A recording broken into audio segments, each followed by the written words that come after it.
Hello, friends, and welcome to another Pauper stream.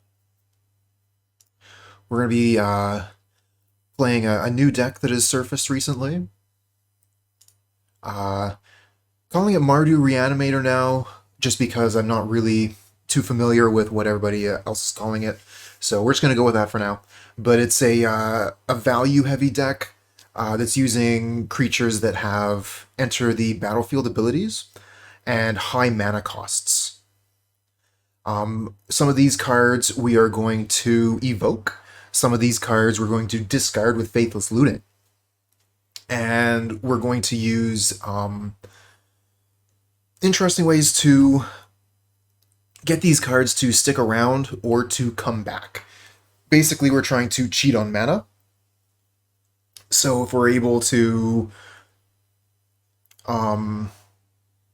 evoke a Mournwhelk and then Ephemerate it, our opponent is going to discard 4 cards immediately, and then another 2 cards when our turn comes around again. And then Revolutionist is actually going to allow us to set up a combo similar to what we've seen our opponents do with, I think it's called a Geomancer. You can Ephemerate it, and the first time you'll get 1 card out of your graveyard, and then the second time you do it, you get the Ephemerate back, and you're able to do that turn after turn after turn. We're also using several of the artifact lands in combination with Cleansing Wildfire and Geomancer's Gambit, because that is just value, and that is part of what Pauper is about now, is Cleansing Wildfire your own land. As far as the sideboard goes, we have 4 Dust to Dust for the affinity matchup. We've also got 3 Fiery Cannonade, which is going to be okay versus Squirrels. Unfortunately, we don't have any Echoing Decay in this list. And then we have another Soul of Migration, another Mournwhelk in the sideboard, if either of these are particularly good, along with a Wisp Mare and an Ingot Chewer, which is another evoke creature that will work quite well with Ephemerate if we're looking to destroy artifacts or enchantments. And finally, we have Lone Missionary and Pyroblast. Good versus blue decks, good versus decks that like burn. So I haven't actually played this deck at all yet, so we're going to be starting from scratch. It seems like a thing that I say quite a bit, but I think that this deck looks pretty fun, and if we can avoid the squirrels, I think that we have a pretty good shot with this deck. And if we do hit squirrels, well, just more proof that the deck will be busted maybe, or maybe we get lucky, who knows. Okay, what do we got? So we have Rustvale Bridge, Cleansing Wildfire. We can go get Swamp with this. I think this hand is okay. Hey there, Savage. Oh, this is something that a viewer recommended that I take a look at, and after I saw the deck, I had to play it.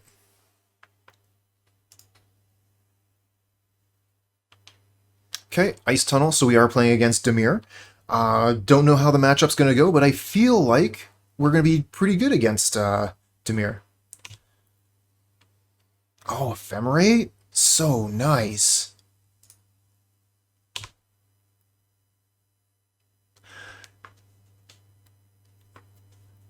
Oh, Tetranki, I was going to look at Azurius Reanimator later. Can you explain a bit how this deck works? It's a big value train. So we're looking to, we can like destroy or target our Rustvale Bridge, ramp ourselves, draw cards. We can evoke these big creatures and then ephemerate them. We also have late to dinner so that we can Faithless Looting our cards away, then bring them back. We're just trying to cheat on mana and make some big value.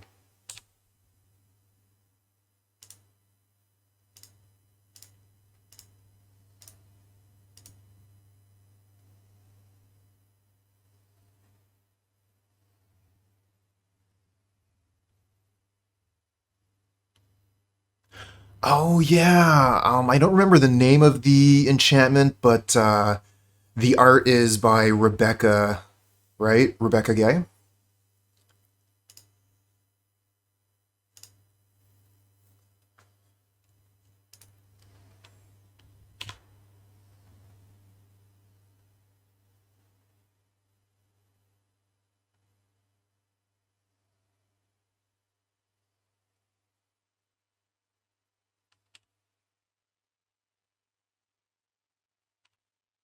Is it a ninja? It is a ninja. They're gonna draw a card with that ninja, then we'll kill it.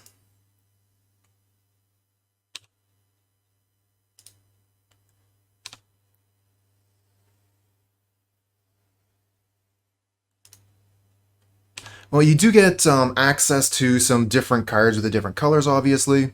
Blue gives you some really good options, though. Like you were saying, Mold Drifter is pretty great.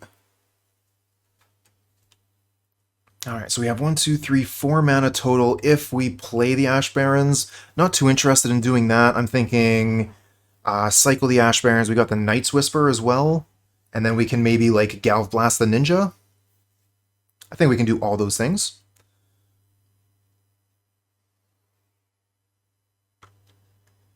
And then... So yeah, I think we go Night's Whisper first. And we can decide what to do from there. The question is, like, with the Ash Barrens, if I do it now, I can go get any land. But if I do it later, I can only go get Mountain. So I should probably just go get Plains. Considering, like, the hand here, we need more white mana. So I can go get Plains, play Night's Whisper, Galv Blast.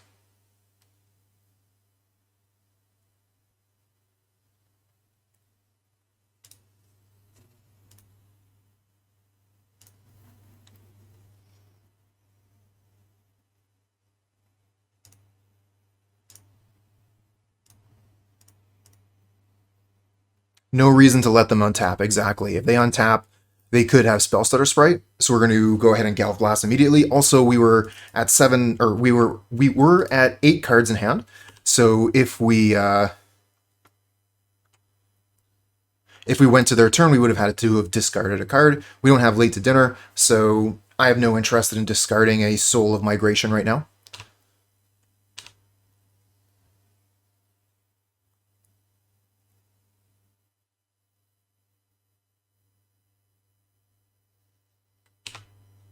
Oh, this is really good for us. This might be GG.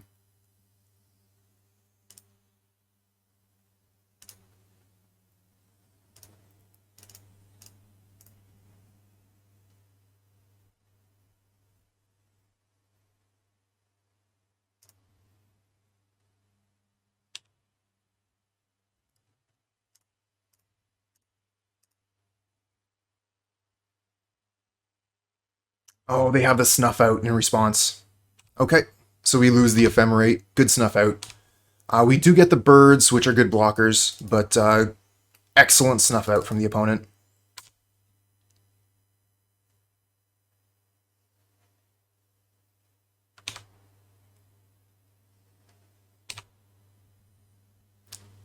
Okay.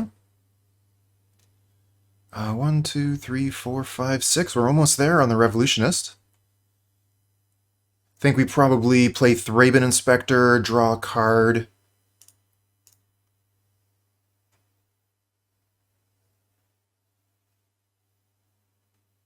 Ooh, they're thinking about Spellstutter Sprite, maybe?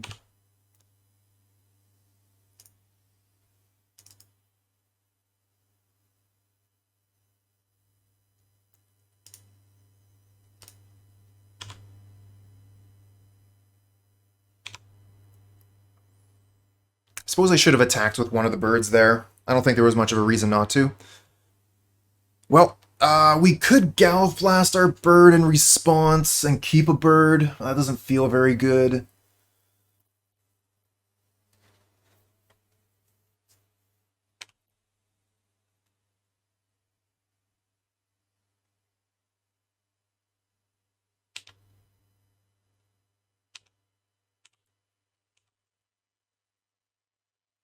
Another ninja.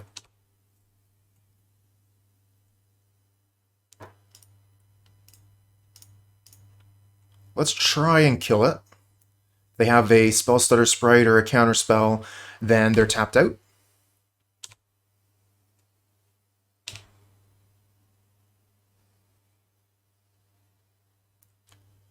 Okay, so I'm thinking probably play Revolutionist, get Ephemerate back.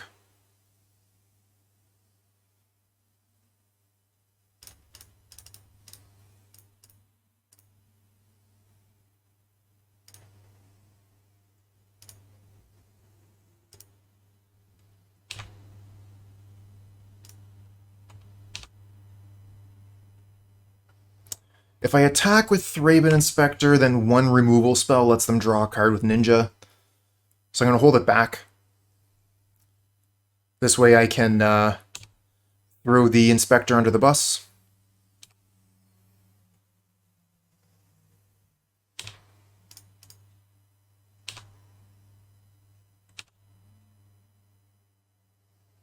Need some more value.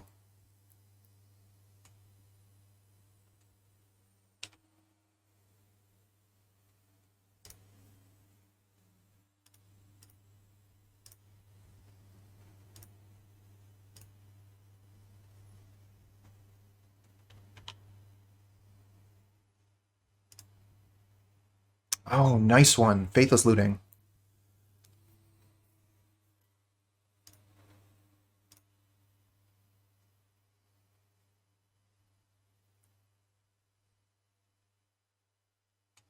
I'm going to get rid of, I think, the Bridge and the Strands, then I'll cast Dignitary.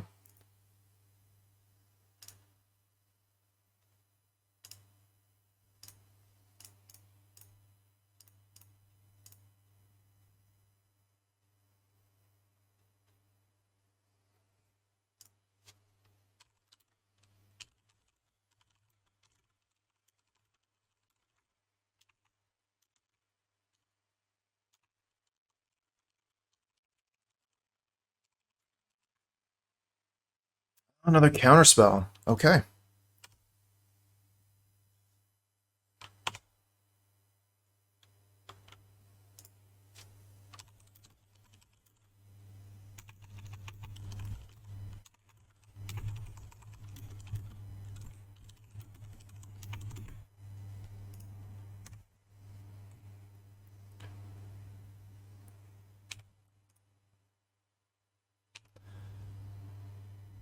Oh, that ninja has definitely accrued some value.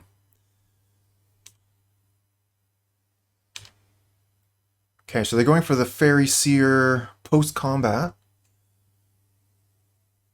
Thought they would have maybe done that pre-combat so they could have seen what was on top. Yeah, Esper would definitely give you some great options. Like, the blue is fantastic, but if we're cutting out... If we're cutting out red, then we miss out on Wildfire.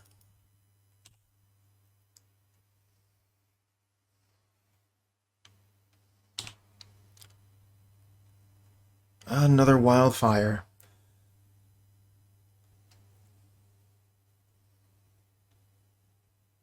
Ooh, Jeskai. Yeah, I could dig that.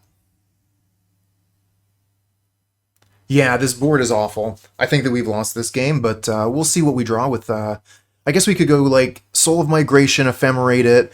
The problem is those 2 mana they have, it could mean anything.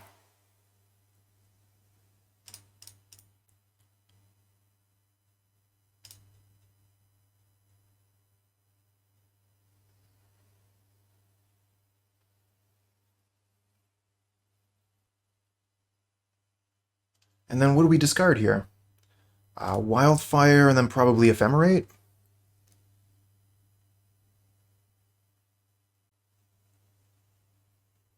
Maybe we get rid of the Bleak Coven Vampires and then we have double Ephemerate? That's probably what we do.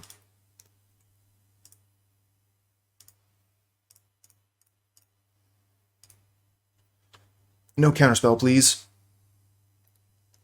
Ah! Third counterspell. GG.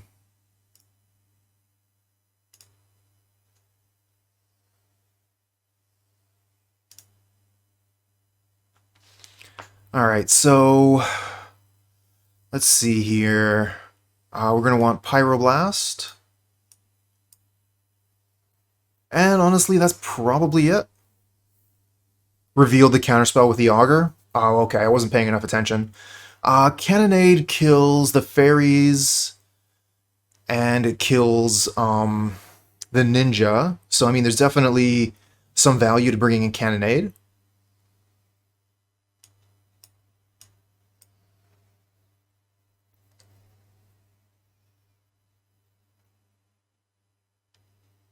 Not a huge fan of Strands in this matchup. It's not countering any removal spells. Their deck is two different colors, so it might not even like prevent lethal like a Fog would.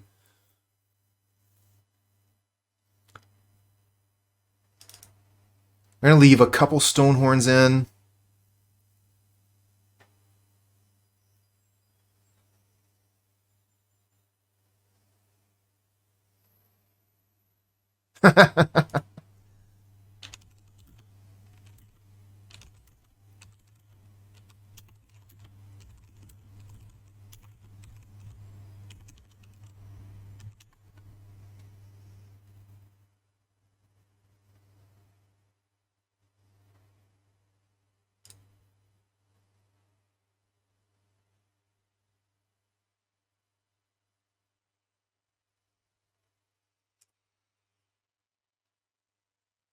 One more card to take out.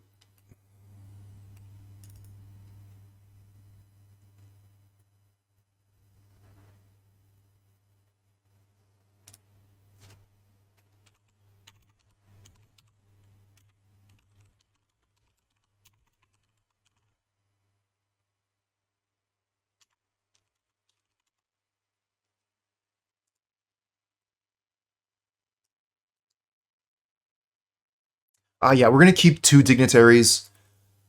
Our opponent isn't as aggressive as like a stompy list.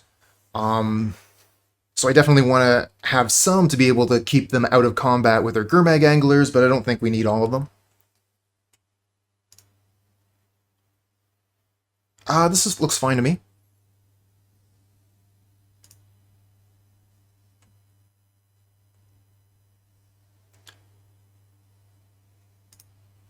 Gonna go get Mountain with the Ash Barrens. Night's Whisper turn 2.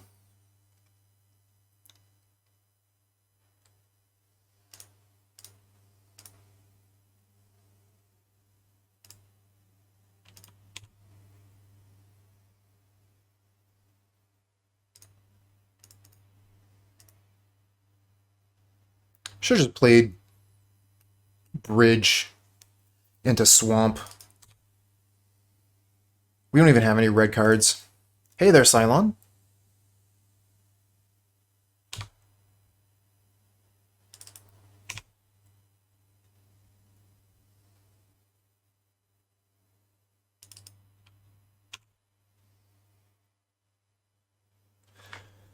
Let's see here. So I'm thinking, kind of screwed ourselves a little bit here on our mana. I think I'm just going to play one of our tap lands and use the Ash Barrens. So do we want more red mana or black mana? I think we'll play the Rustvale Bridge.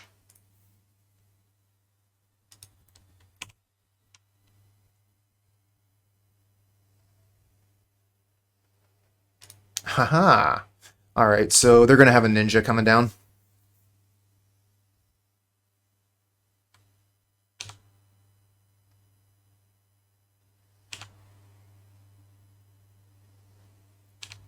But it looks like they don't have any swamps, so we should be...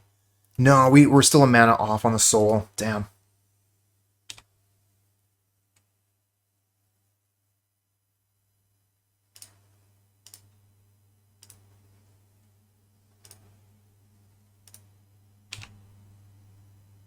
Okay, Galvanic Blast is good.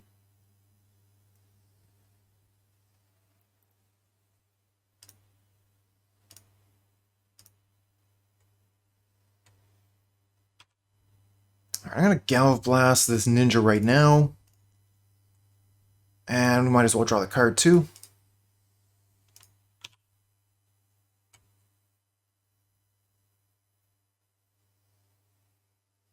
Alright, so now they're fully untapped with 7 cards in hand. So I am absolutely terrified of some counter magic.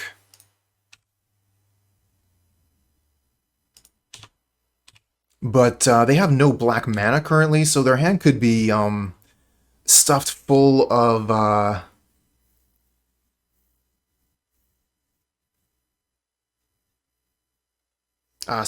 removal. And they're also like they did brainstorm lock themselves. They would have worked their way out of that by now. So where do we go from here? I'm kind of thinking like Faithless Looting and try and madness the Revolutionist into Night's Whisper.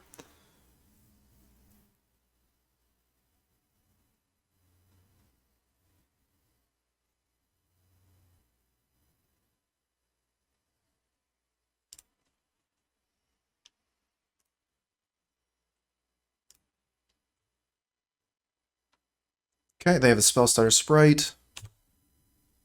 Just going to straight up counter the Faithless Looting, makes sense. But that's something they don't have to hit with the Ephemerate anymore.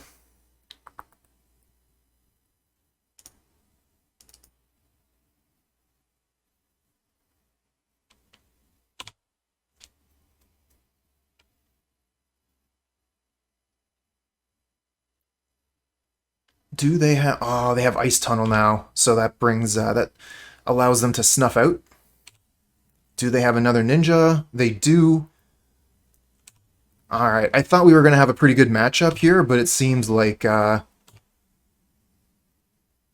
not doing too well. These well-timed counter spells have really been working us over.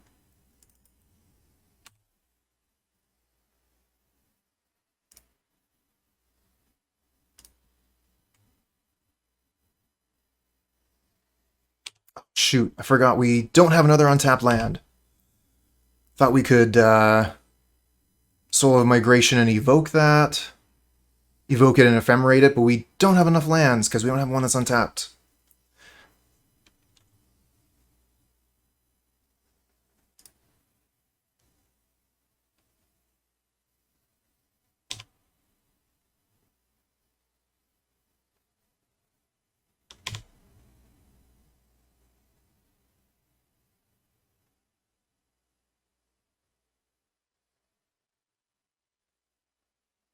So the super efficient answers that the opponent has here is a bit of a problem. Oh, if only Revolutionist was the only card and only creature in our hand, that would have worked out so well for us.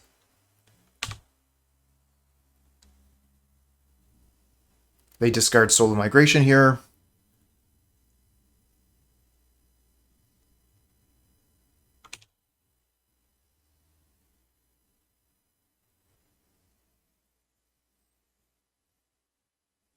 Kind of think we have to Ephemerate the Thraben Inspector, or at least try to.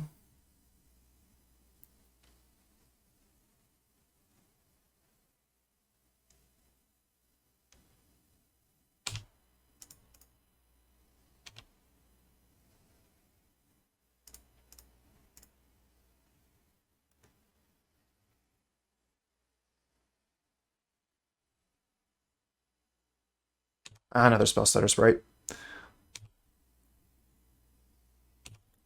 Opponent really showing the power of the Dimir deck. A deck like ours should probably prey on theirs, but it sure isn't. Like, the value that we can create is very high, but we're not cascading. That's what we're missing. We're missing Cascade.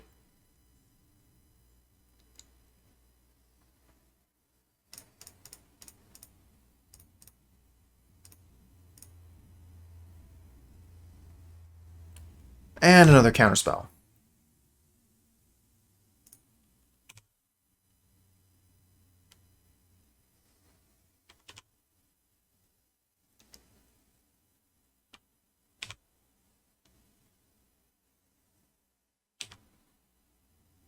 So opponent has 6 cards in hand, 5 now after the land.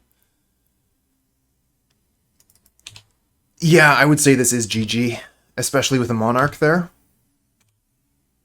Probably draw a land off the top. Ha ha!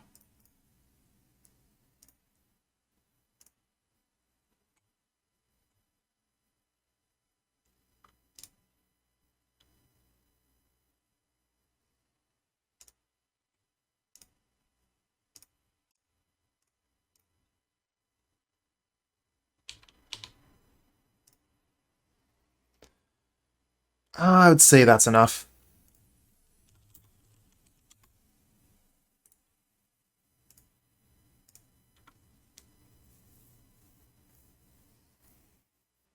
This is a really slow hand. Just crazy slow. We don't do anything until like turn 4.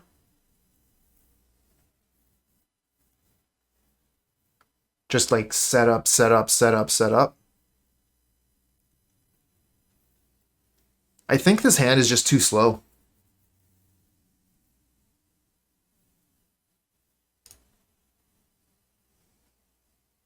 This hand needs another land.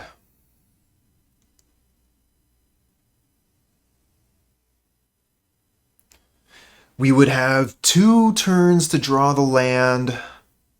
I think I risk it and keep this one because I don't want to mulligan any further. And if we find the land in the top 2 cards, we're good, and if we don't, we lose. The next question is, what card do we get rid of? I'm in between on, I think, Prismatic Strands.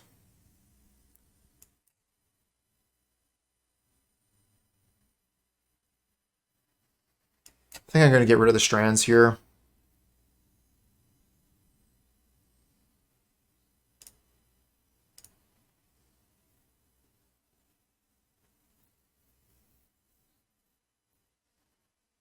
Oh no!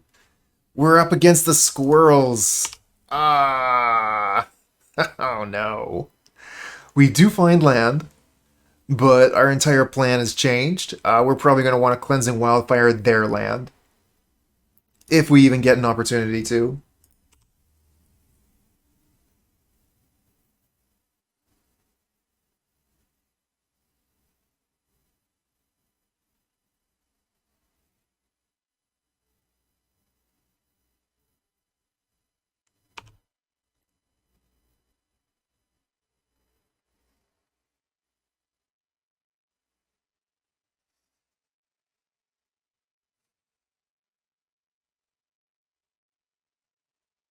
Okay, so yeah, we're going to kill this.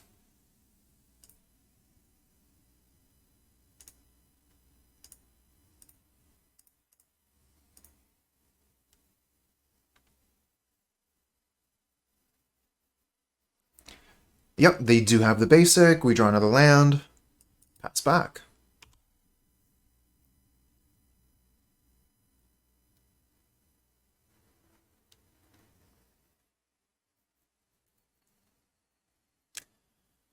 Looks like they might be going for it. Turn 3, they should have a pretty good setup. They had 8 cards at the start of this turn.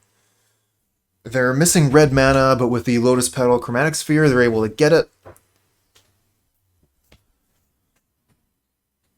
So we've just hit F6 at this point, and we're just going to let the opponent do whatever it is they're going to do. Like I was discussing with my opponent from the last match, this is not a great matchup. We do have some cards that are good, like the Cleansing Wildfire is okay. Specifically, like the second and third one is much better than the first.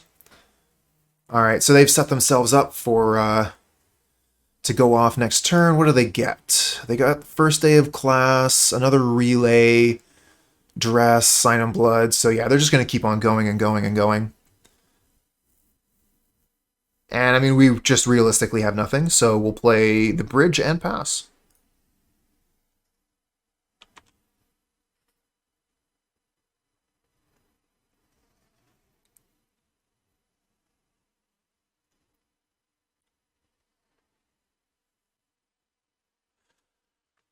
So this is another big turn for the opponent, and because of the Galvanic Relay, the Storm deck is able to chain these big turns time and time and time again.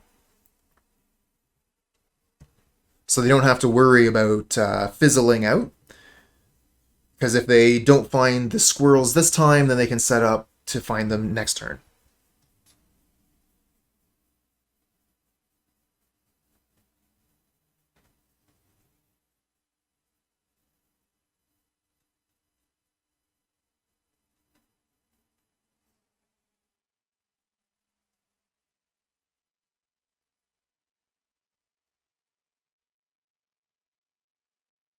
Yep. The rest works. Take any card you like. I mean, you can't take the Bleak Coven Vampire, but I don't think they were too worried about that either. Oh, here's the first day of class. They have a bunch of mana, so yeah, they went for Introduction to Prophecy because they're looking for the Squirrel Storm. Looks like they still have a Relay in the Exile. Another first day for Pest Summoning. I wonder if that means they have it and they're just going large. Or are they just like going to start attacking us with a pair of 3/3s? Is this game over or... Okay, so they're going to start attacking us with 3/3s and they have another Relay gone off here, so their next turn is going to be impressive again. They've got to find some Chatterstorms at some point. There's one. And another one. So yeah, next turn, they're going to be first day of class Chatterstorming. Oh, wow. Okay, don't even bother. They're just going to Chatterstorm now, too. Alright, we're just going to go ahead and concede here whenever Moto catches up. Yup. Well, that's Chatterstorm. Totally fine in this format. Get rid of Soul Migration, get rid of Revolutionist, get rid of one of these. Galv Blast isn't very good. It is a way we can finish the game, though, so we could definitely keep some. Just want to make sure we have room for the important cards here.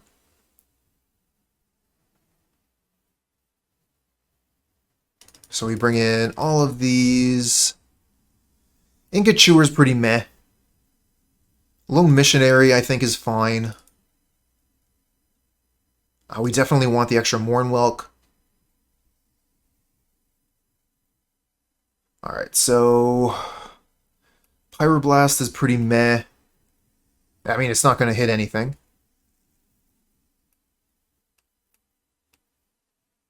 Yeah, I think I'm fine with the board as is.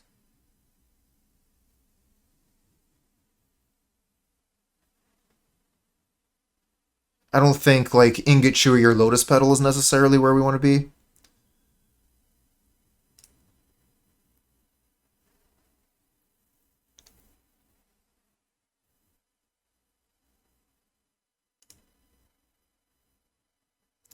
We got another turn 2 Cleansing Wildfire. Hooray.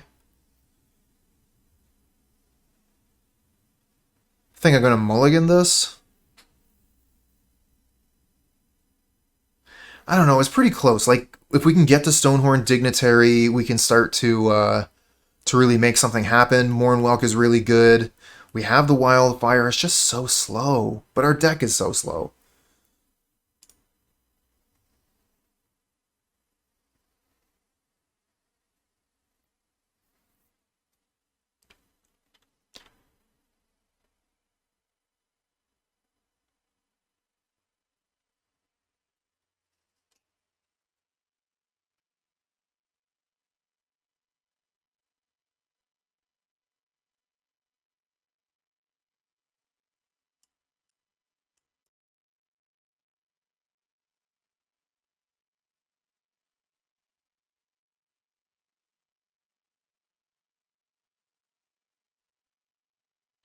Our opponent's taking a second to think about their hand here, or maybe they stepped away from the keyboard.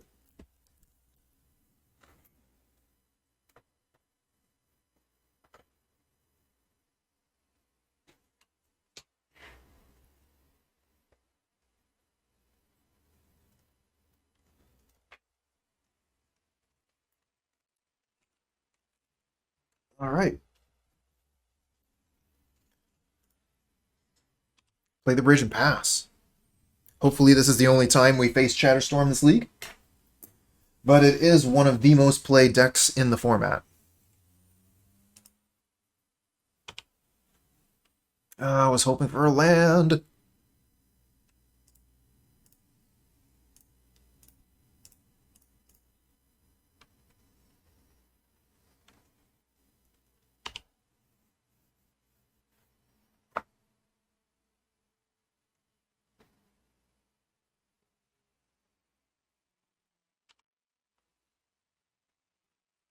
Here we go again. Yeah, Dress is going to take maybe Galvanic Blast. Not a great duress, but it is showing the opponent that the coast is clear. They don't have much to worry about besides turn 4 Mournwhelk. Oh, that is a good draw.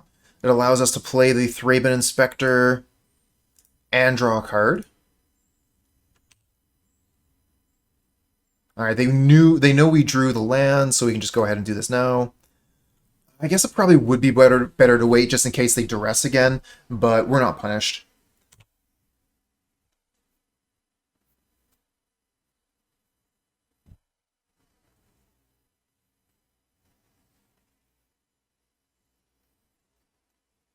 Duress is going to be one of their better ways to interact with us.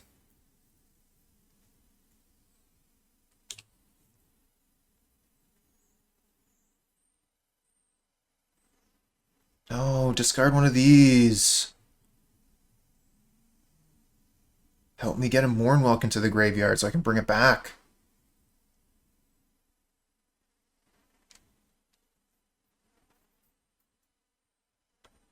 Alright, land off the top. Let's go. Untap land. Oh, that's brutal. We just have nothing.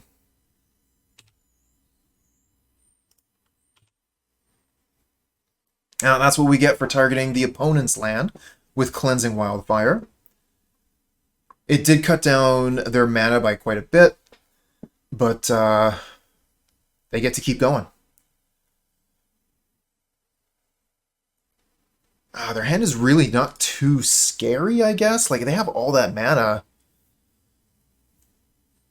I guess maybe we should have just Cleansing Wildfire our own land so that we could have been ramping ourselves and getting to these big cards. Maybe that's the better route, since we're not actually taking that much mana away from the opponent with the first Cleansing Wildfire. And at this point, like, Cleansing Wildfire their land doesn't seem that attractive anyway. They've already got a ton of mana. It's not the mana they're stuck on. Ooh, they're going.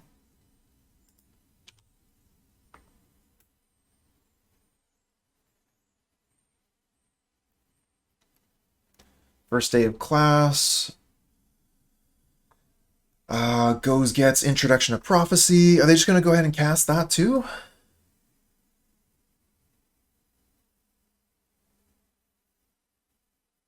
Okay, so Cabal Ritual gives them more mana. So the first day of class allowed them to cast the Cabal Ritual, which lets them play the Introduction to Prophecy and still have some mana available. But they don't have too many cards left here. If we get lucky... 2 cards on the bottom with Intro. And Echoing Decay. Wow, that is maybe... we actually don't have any black mana, though. Oh, I was thinking like, hey, any land we can put Mournwhelk into play. No, we can't.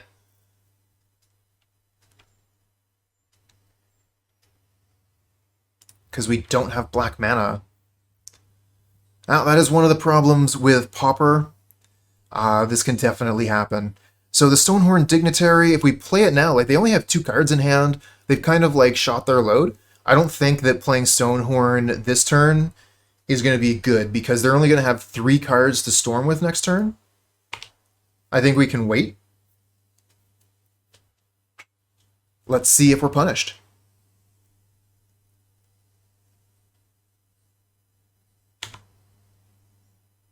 Okay, well, we get the Ephemerate. That makes playing Stonehorn way more attractive.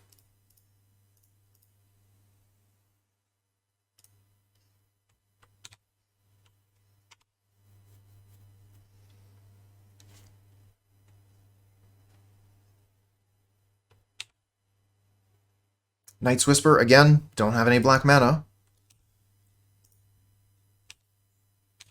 I guess we could, like, late to dinner the Thraben Inspector. Doesn't seem good.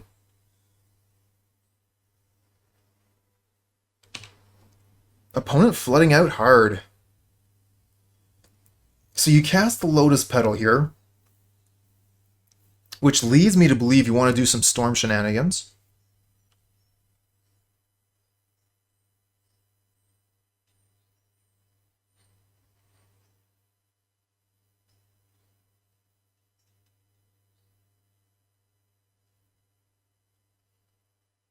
That is their plan.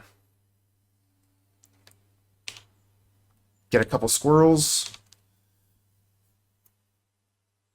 And then you can relay, and that will allow you to hopefully storm off next turn with 4 cards. So they show Echoing Truth, a land, and a Dark Ritual. Not that great for them. We're just going to go ahead and take our turn. There's some black mana.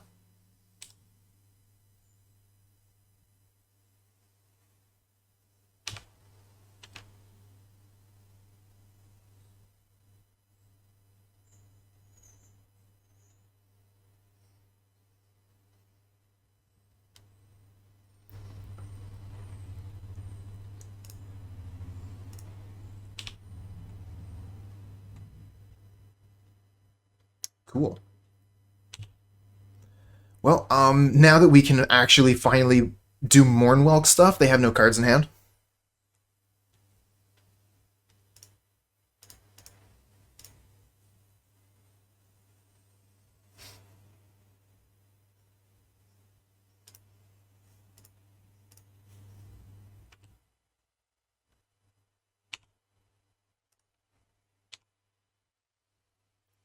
Getting in for that damage.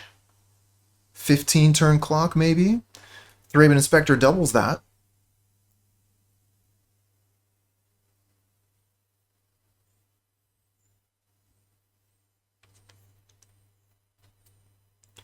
Well, this has gotten into an interesting position. I never thought that we had a shot here, but opponent got super flooded out and gave us time enough to start doing stuff. Alright, so they're going to go get Pest Summoning, get a couple more creatures, so they get 2/2s.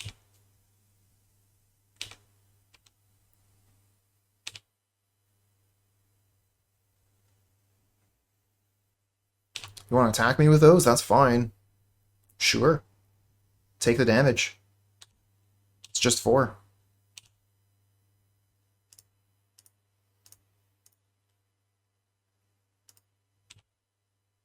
Ooh, I like this. This is good. Discard Revolutionist and Mournwhelk. Pay the Madness cost. I think this is actually the first time I've ever cast a Madness card on Modo.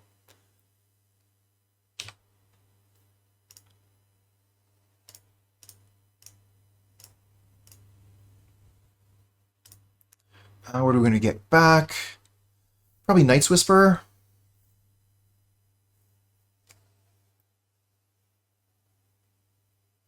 Cleansing Wildfire is pretty good too. Opponent's just going to concede here at this point.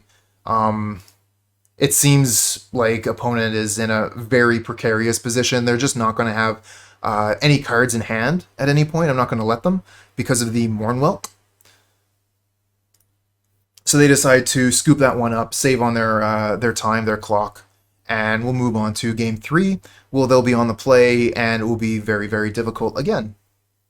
But let's see if we can find a way to win a second game here against Chatterstorm.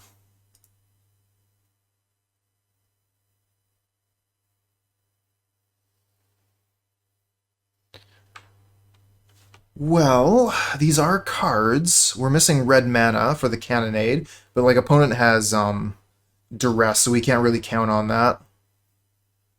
We have Prismatic Strands. Like, this hand is okay.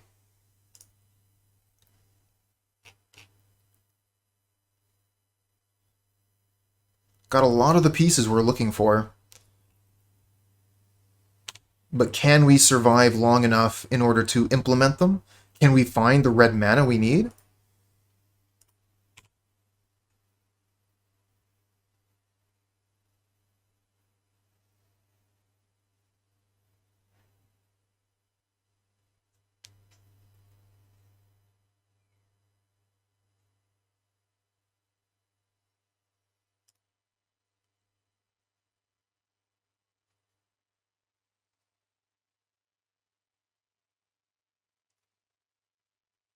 Alright, opponent plays their second depletion land. Oh, they are tapping the Peat Bog. Is this going to be a Night's Whisper?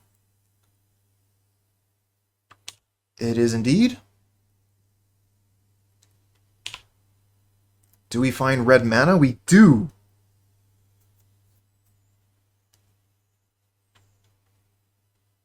So I think I'm supposed to play the Plains and then cycle this for red instead of playing the Missionary so that we can get Cannonade ready next turn.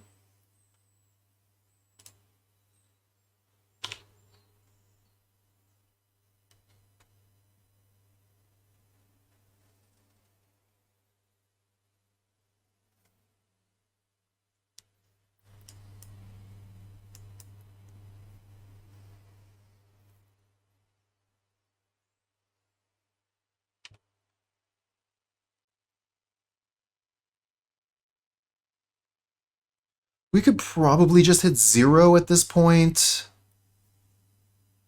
0 will pass to end step. I don't think there's any way for them to punish us passing. We're gonna go get the mountain end step. They can't make us discard the Ash Barrens. Sure, they have Duress to get rid of one Cannonade, but they need 2 Duress to get rid of both. And with mountain, we can Lone Missionary Faithless Looting. Oh, so they go for the Faithless Looting, which means we can't discard the Prismatic Strands or the Mournwhelk. But we will have a pair of Cannonades available to potentially sweep up some squirrels. Now, they have gone for quite a few of their cards here, so they're probably going to set up a relay, would be my guess. Or maybe they can just kill us with squirrels right now.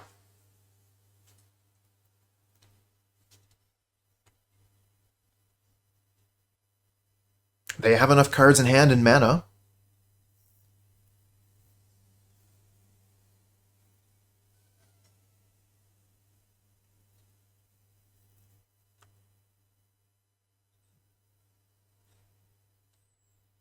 It's just a question of if they have the right cards.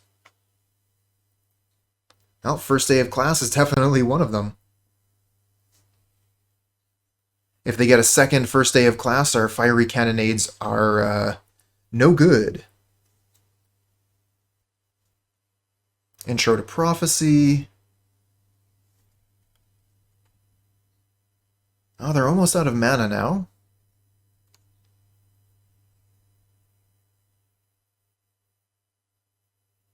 Going first day into Introduction to Prophecy is 5 mana. It's quite a bit.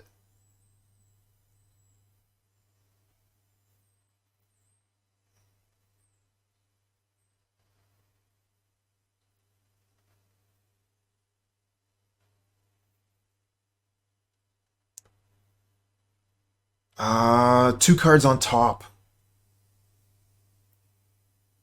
If they have double Chatterstorm here... I mean, even just one Chatterstorm, I guess, ends the game now. Damn. Oh, well, that's magic nowadays. Nothing we can do about it. We got 2 turns of magic. Opponent was able to put 20 power with haste on the board.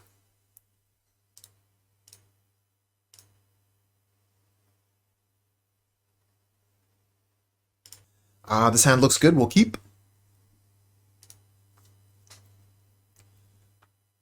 This is exactly the kind of hand that makes our deck look so cool.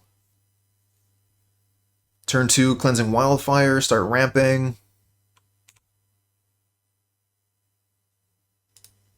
We've already got all of our colors. So what do we want another of? We've got a lot of black cards in hand. So do we want a swamp?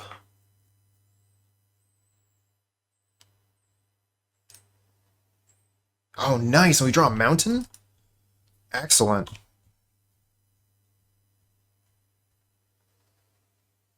Okay, we're up against Dimir again.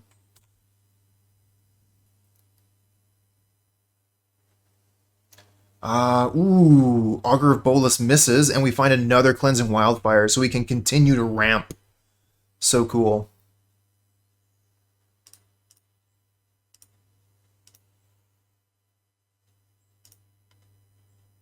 Go get Plains, play Mountain, play Thraben Inspector. Don't really want to Faithless Looting. We don't have anything really good to get rid of. Bleak Coven Vampires is almost ready to come down. We're just missing one artifact.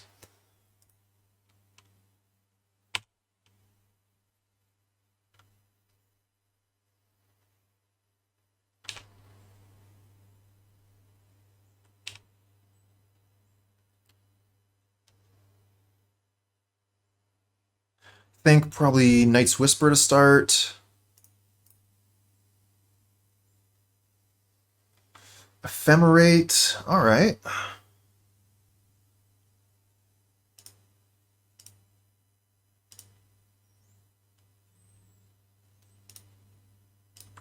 We got another Plains. Got so many lands in play. Bunch of cards in hand. This is great.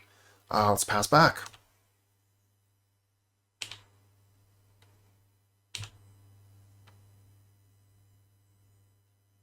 Ooh, they want to kill my Thraben Inspector? Ephemerate. Oh, they're going to snuff it out? Oh, wow, they're really going all out here on this. Do we Ephemerate again? Oh, they have another snuff out? That's ridiculous!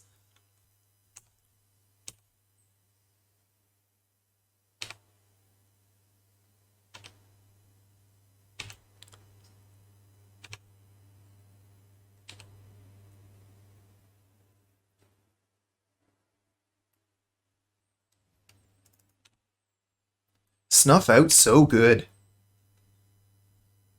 And they miss again with Augur of Boros.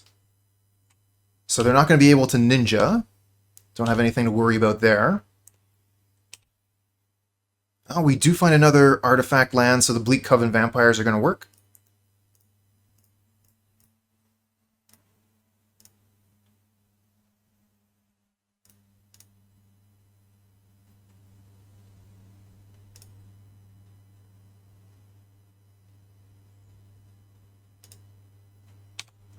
Smack.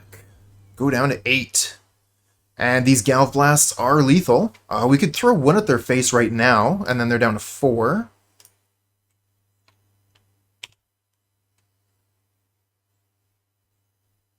How do you feel about that double snuff out now? No cards again with Augur of Boros. Our opponent extremely unlucky.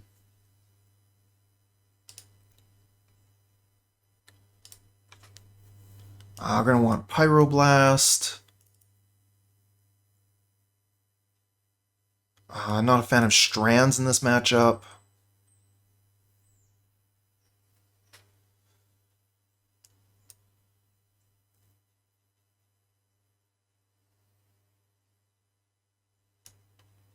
I like both of these evoke creatures, though.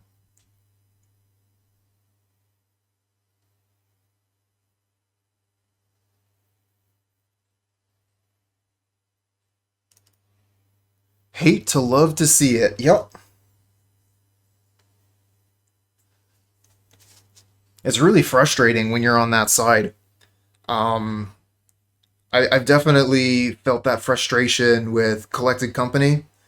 Um, or look at the top six. I really want to find 2/3 drops, but I find like a single Bird of Paradise, 4 mana Bird of Paradise seems good.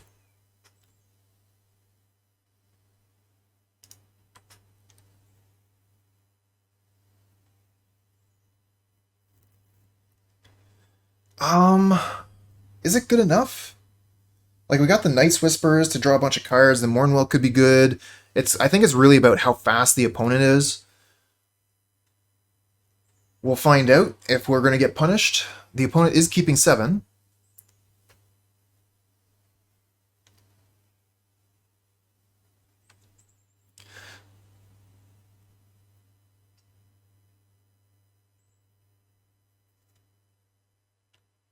Something something Lust for Life.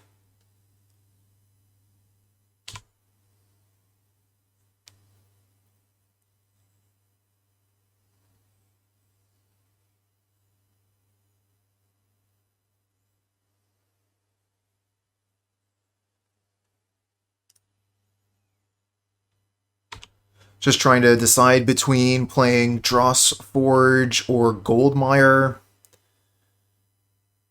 I want to have the black mana just in case I draw into something untapped. Maybe I want a Night's Whisper, discard Mournwhelk.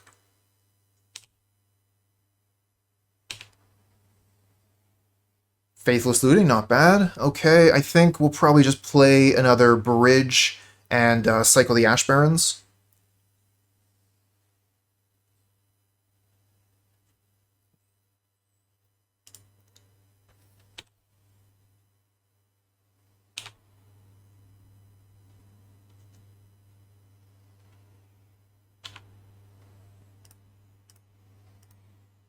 All right. So we're just going to sit here and look at each other for a while.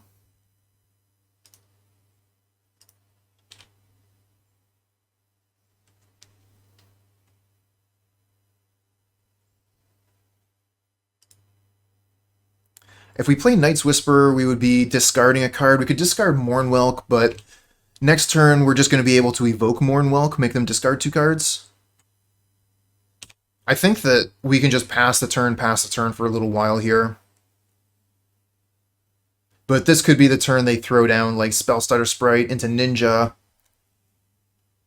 Nope, not this turn.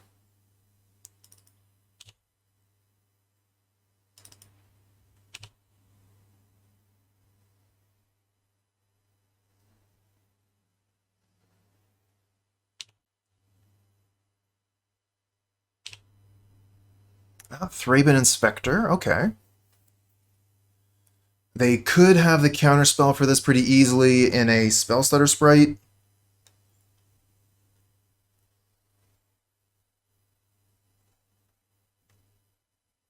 And if they Spellstutter Thraben Inspector, then we get to play Night's Whisper, so that's fine.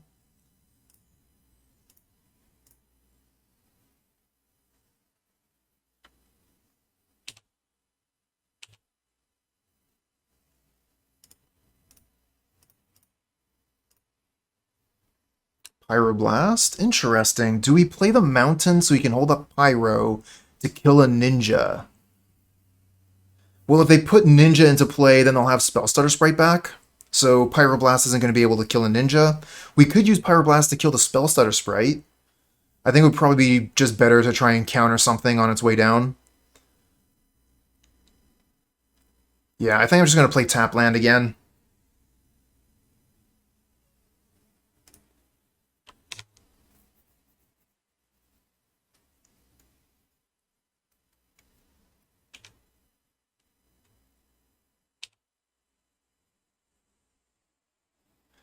Yeah, so we keep up Pyroblast mana. We try and Pyroblast this. They have Spellstutter Sprite to answer the Pyroblast. They get to draw a card anyway.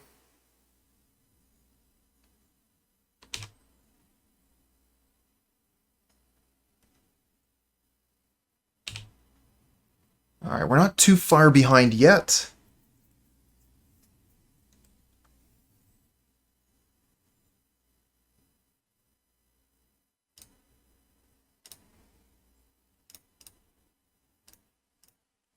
Let's go with Night's Whisper, see if they try and counter it.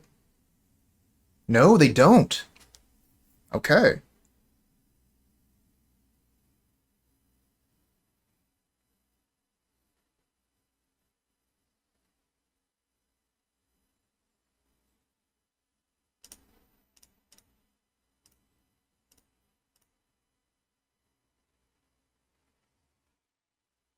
Oh, they're going to try and counter the Cleansing Wildfire. So I think we kill the Ninja with this.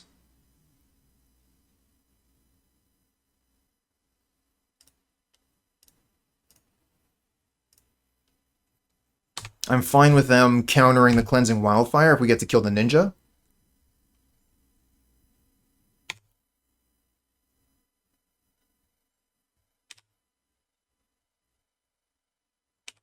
Here comes another Ninja. Now this is starting to become troublesome.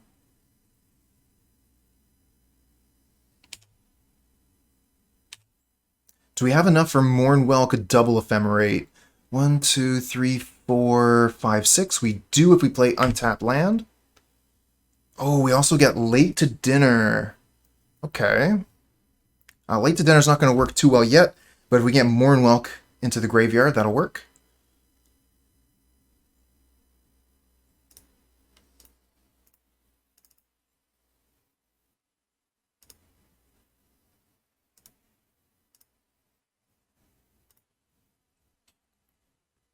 No counterspell, please.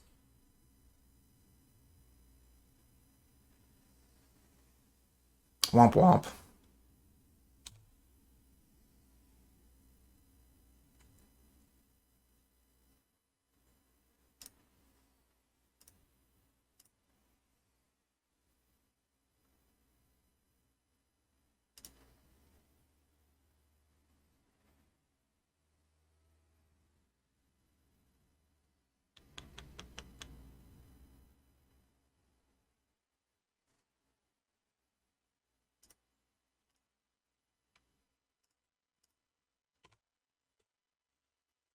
Well-timed counterspell.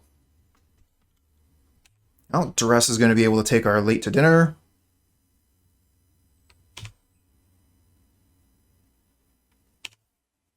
And we're left with a bunch of garbage in hand here. And opponent has managed to... They have more cards in hand than us now.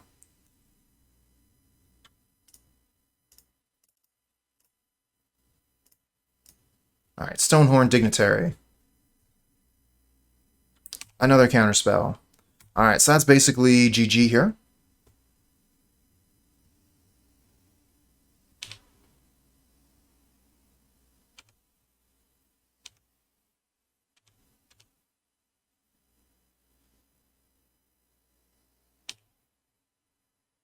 Wildfire's not going to do it.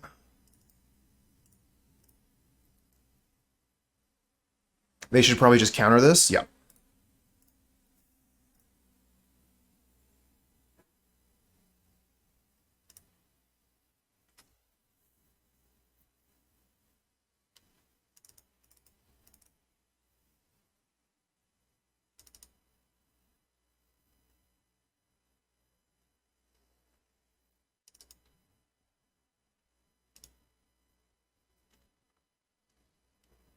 Gonna bring in some Fiery Cannonades.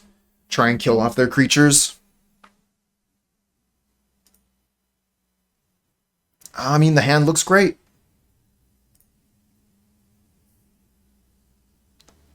Start with Bridge into a mountain, Cleansing Wildfire, go get a swamp.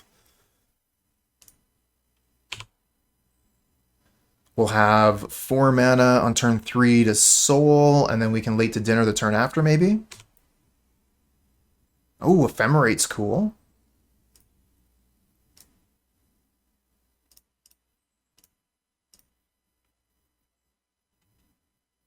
Ooh, Blue Elemental Blast, my Cleansing Wildfire. Definitely a good use of Blue Elemental Blast there. Alright, so we have 3 mana available. It's not really going to do much of anything.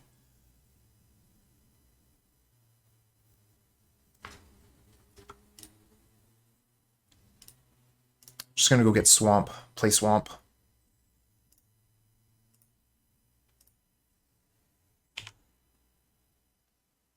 If we played Plains there and then Ash Barrens, the opponent knows about an extra card in our hand. So we're going to try and keep a little bit of information to ourselves. We draw the 2 Cannonades. Maybe they'll be good later. Not looking too good now. So do we go ahead and evoke the Soul of Migration now since we have Late to Dinner in hand? I don't know that I'm going to be drawing land next turn, making the Soul all that much better.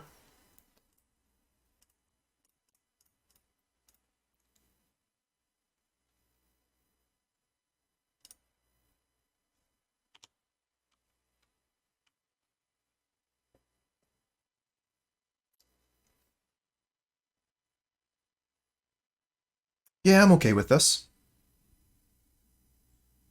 Can potentially block a Spell Stutter Sprite so they don't have a Ninja. If they have Counterspell, we're in a bit of trouble. They have 5 cards in hand. They have exactly Counterspell.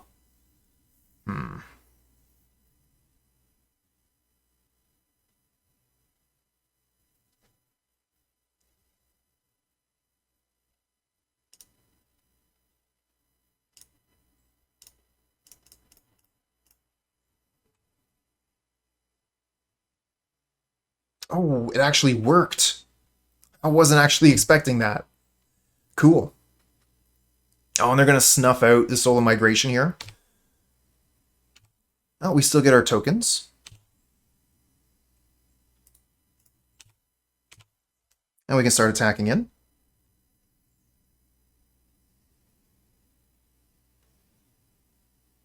Fiery Cannonade's not looking too good when our board is 4 birds. Ephemerate not doing too much of anything either, but I mean, those 4 birds, if Soul Sisters taught us anything, it's that a bunch of flyers can steal games. Galvanic Blast, okay. We only have 2 artifacts currently, but Thraben gets us to 3.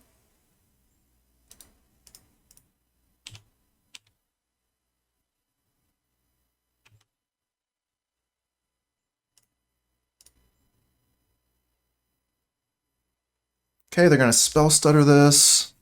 I don't think I want to lose all my birds to save my Thraben Inspector.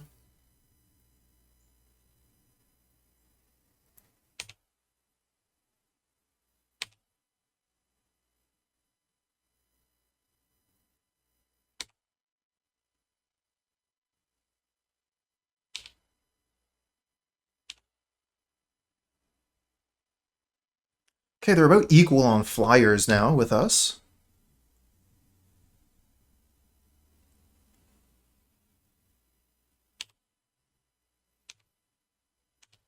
No Ninja. Nice.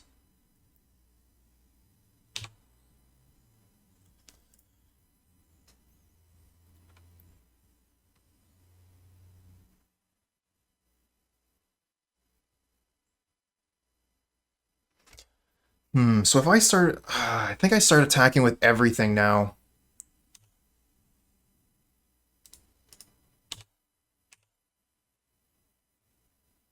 Because they don't have Ninja. They don't attack any... They don't block any of it. That's great for us. They're down to 7. They're almost dead.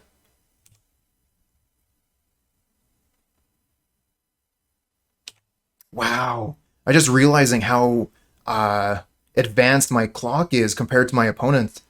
We've used 7 more minutes off our clock compared to the opponent. That is a lot.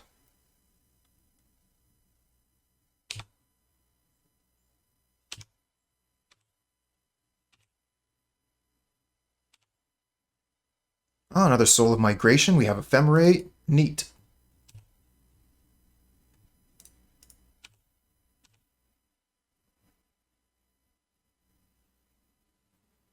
Oh, now they're blocking. Alright, so if we Soul of Migration and Ephemerate, we don't have the mana left to Galvanic Blast a Spell Stutter Sprite.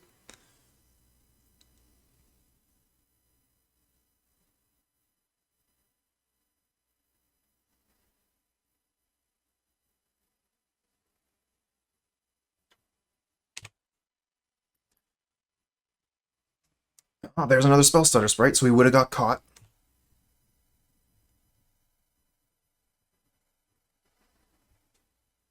Oh, wow. They're really going in on this Thorn of the Black Rose here.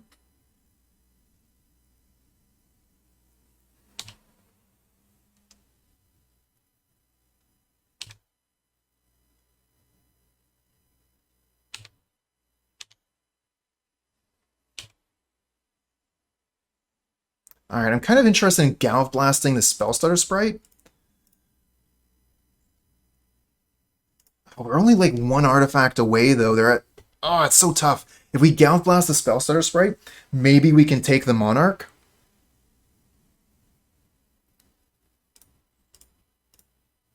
Maybe we can convince them to tap more mana so that we can Soul of Migration Ephemerate. Maybe, maybe, maybe.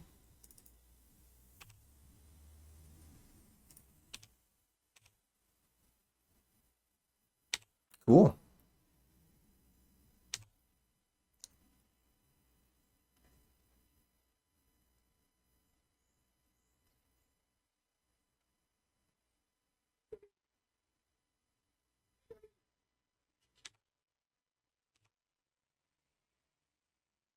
Oh, another Galv Blast. Wonderful. Still only have 2 artifacts, though.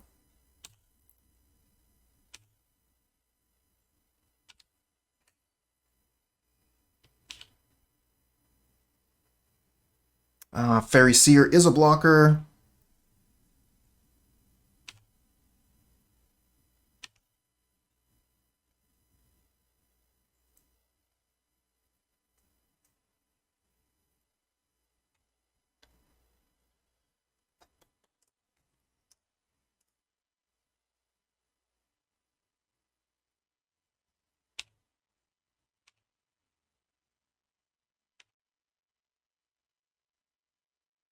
Okay, so they're throwing down a Spell Stutter Sprite to block the bird, so I can Pyroblast that.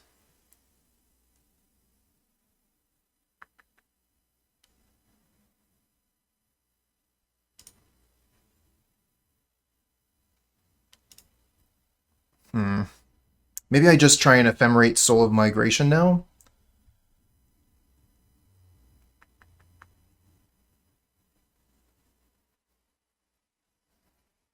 I want way more mana.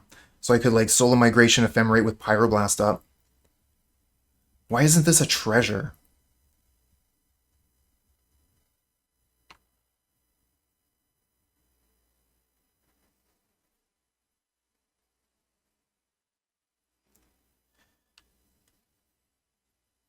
Hey there, King Kumph. Yeah. Reanimator and Pauper have had an interesting relationship for a while, but the new style with like these evoke and ephemerate shenanigans along with Late to Dinner has been pretty interesting. Just trying to decide how I want to deal with this Spell Stutter Sprite in beginning of combat.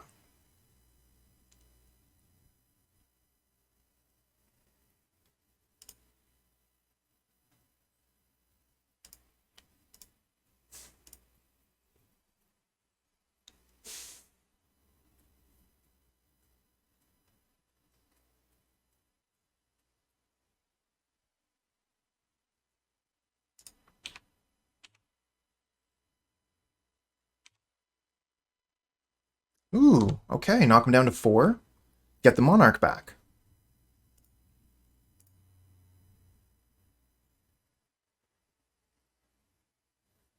Oh, they had another counterspell. Okay.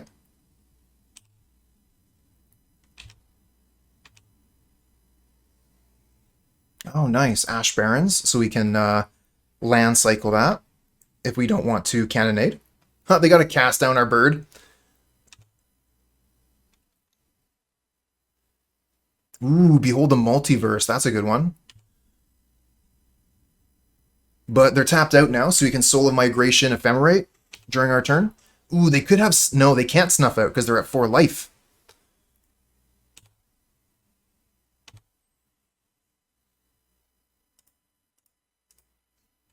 What do we get with this? We get Swamp.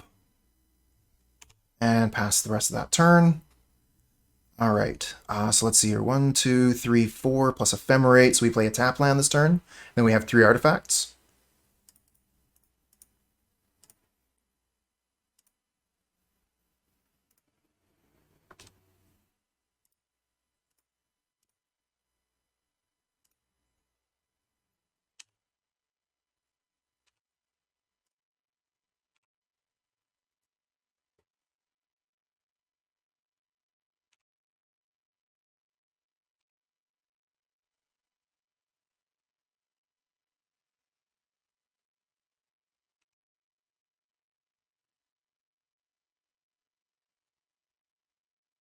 These Fiery Cannonades, not feeling too great. Haven't had a good opportunity to cast them at all. Most of our opponent's creatures have actually been 3 toughness. But they weren't able to find anything good with the Augur of Boros, and we managed to win the game with our flyers. They were at 4 life, and we had 5 flyers. Single land hand, not interested. This one looks better, but what do we get rid of? So let's see, we'll probably get rid of one of the Faithless Lootings.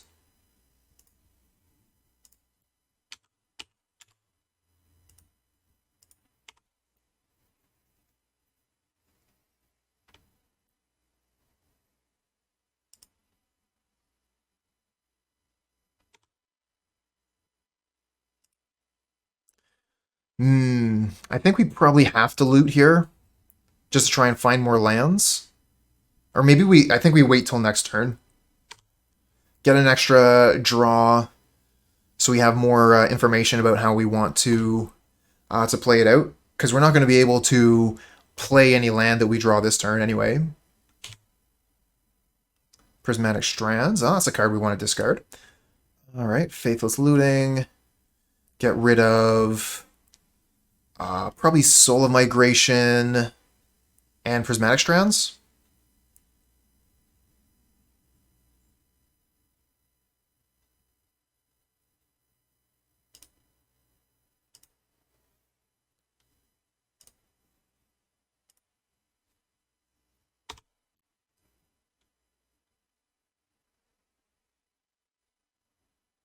Red and white with Seeker of the Way. Okay, so we're dealing with Boros. Seeker of the Way usually means Boros Bully.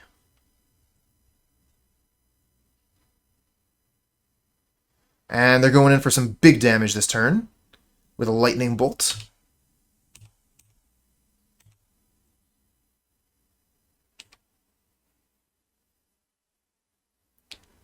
Yeah, it looks that way. But Boros Bully and Boros Monarch are 2 decks that are very, very similar. So the lines between them are quite blurred. Oh, damn. I guess we can, like, flashback Faithless Looting, try and find a land. We do find a land, okay, so we can get rid of Mournwhelk and Revolutionist.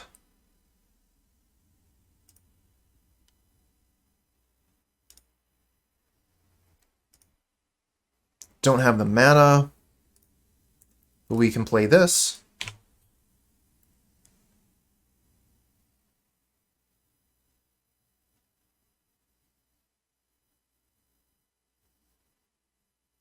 Ooh, Battle Screech. Now, are they going to attack, or are they going to make more birds? Attack for 3, or make more birds? Looks like an attack for 3. Oh, another Prismatic Strands. So we can play Stonehorn Dignitary, or we can Late to Dinner. If we Late to Dinner, we can get the soul back. Getting the soul back looks really good here.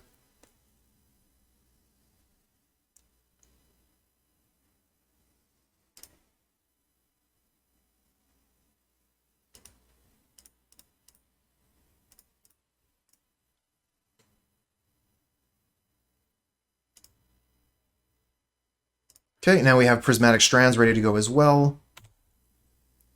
Not that Prismatic Strands is going to do too much when all the colors of creatures on the board are the same.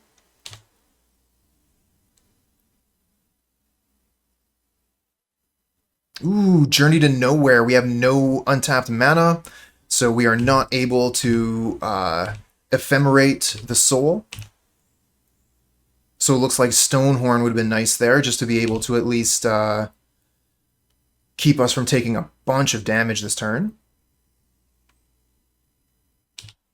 But we do have a bird, so we can just block the Seeker of the Way this turn. Or we could even just prevent the damage if we didn't want them to gain that life.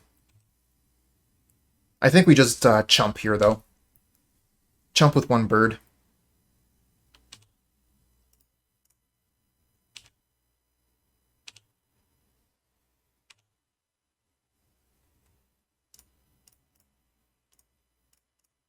Let's play a Stonehorn. Pass back. They have no combat.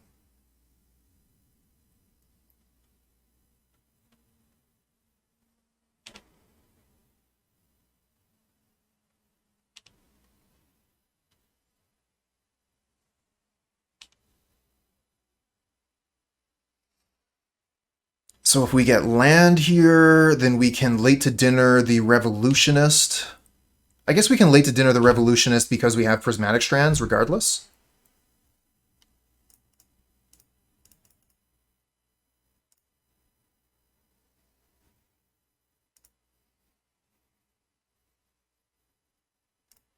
I'll get the late to dinner back.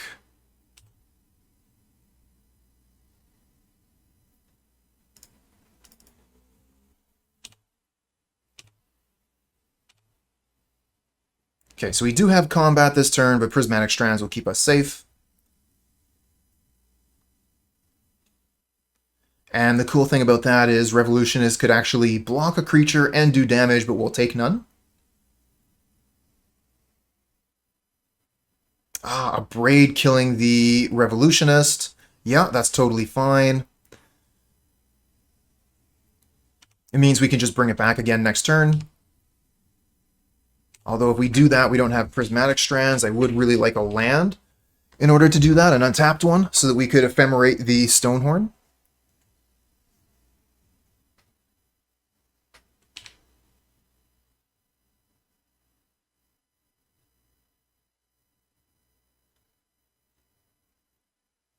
Okay, let's see here. Move to blocks, block here, block here. See if they do anything else. Don't think they will. Prismatic Strands. And we'll name white.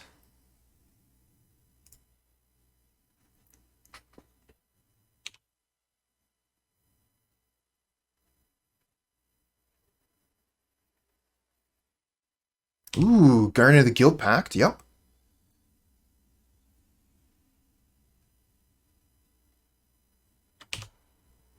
And Cycle Ash Barrens, they have only the revealed mountain left in hand, so they're basically out of gas, but as you can see from what's going on board, they got something pretty impressive going on there.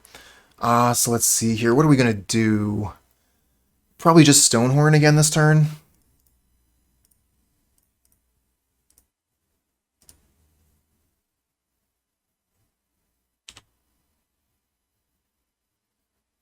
And I'll attack in for one flying, why not? Put them to 30. I think I'm going to have to definitely play a little bit faster here. This matchup is super grindy, and as we saw from last match, have a tendency to play slow.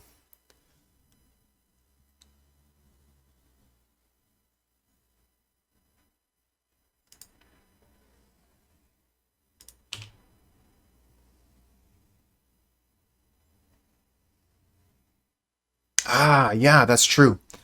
I guess we'll just do that this turn. We can ephemerate one of the Stonehorns before their combat step. And then, yeah, Ephemerate again, and we can bring back the Revolutionist with late to dinner.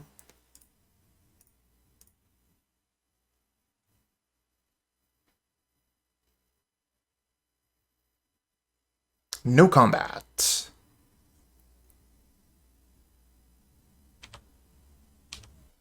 Ooh. I see. So I had to do that earlier. Okay, well that's a learning experience for us. We had to do that during the main step in order to skip combat, the entire thing. Once we got into combat, it already happened already. So let's see here. This is 2, 3, 4, 5, 6. Not lethal, and if they try and make it lethal, we have Prismatic Strands.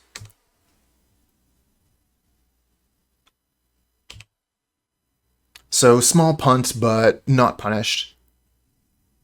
Yeah, exactly. The next combat phase, the next two actually combat phases are gone because the Stonehorn ability still went off. So we should have the next two phases without combat. Or sorry, the next two opponents' turns.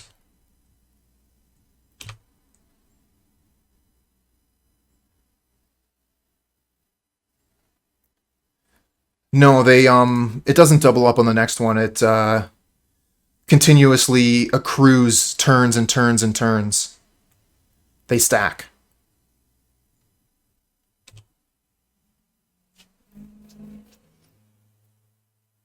Oh, there's finally the untapped land.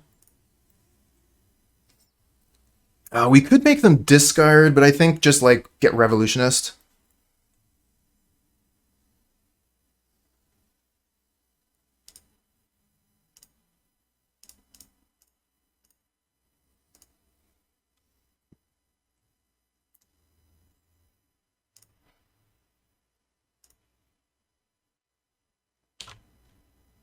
We're pretty well set up at this point. I think this is sort of just combo. They don't get any more attacks ever.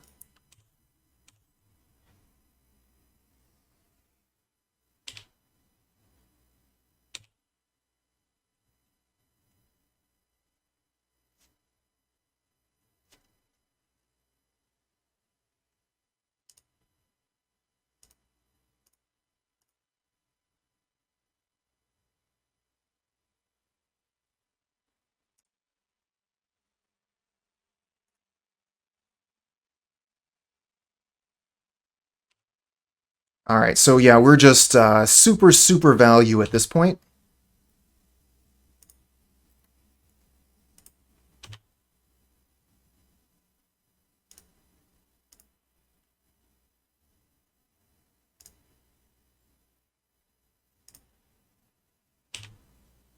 And just keep returning Ephemerate with the Revolutionist, and then just keep late to dinner bringing stuff back over and over again. They never get combat again. GG.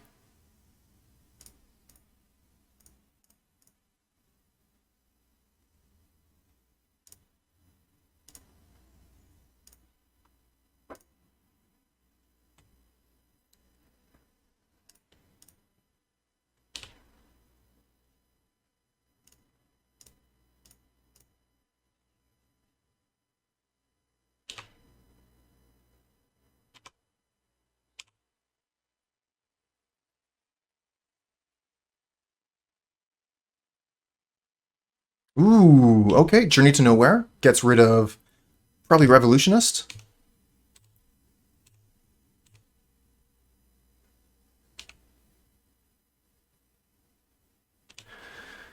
Now, one of the things that I wish I like had a visual representation of is how many of these triggers are still like waiting to happen.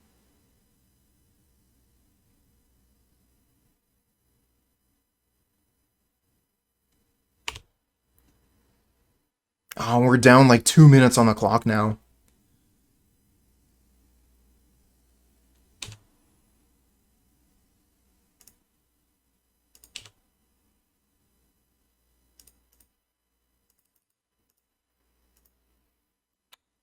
Yes, I want to cast it. What's going on here? I want to cast it.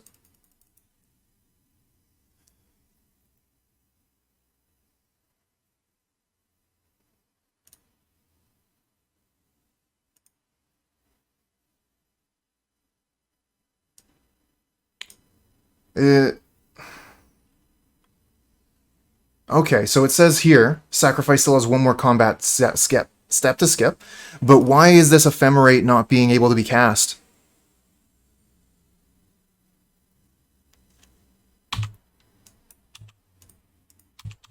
Z's not doing anything? What the heck? Why can't I cast my Ephemerate? I can't click on any of my things. The only option here is to say no. I don't want to say no to Ephemerate. I want to cast it. When I click on it, I just get this window that says yield. I try yielding to it. Maybe in my exile list? Okay. There we go. Okay. Thank you, friends. I don't know what the heck was going on there. I was pretty confused.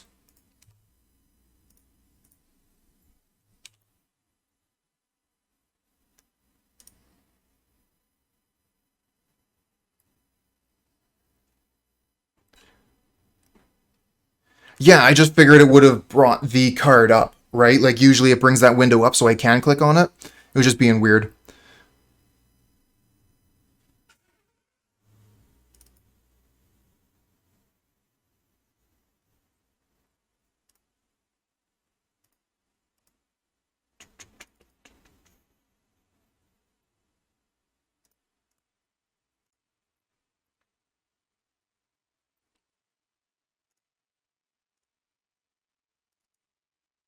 What do we got in the graveyard? We got Mournwhelk.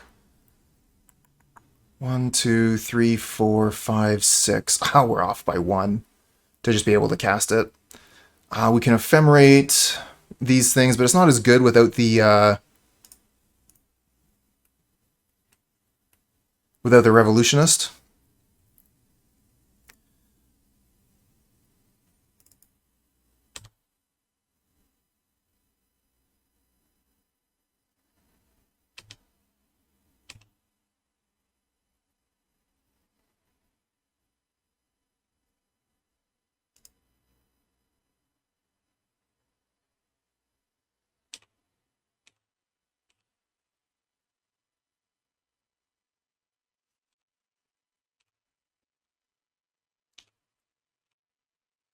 We're going to time out this match.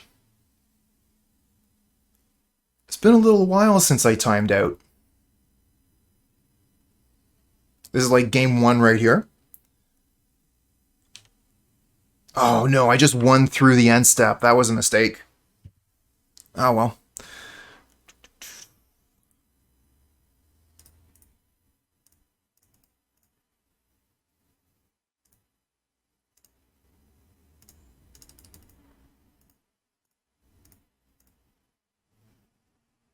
Take this. Discard 2.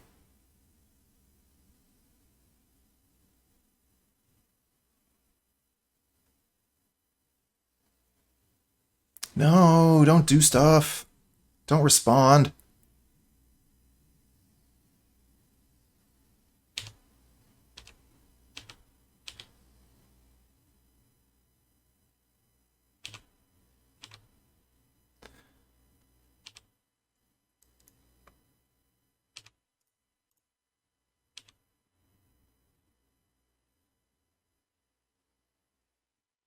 And they discard Squadron Hawk. Okay, cool, cool.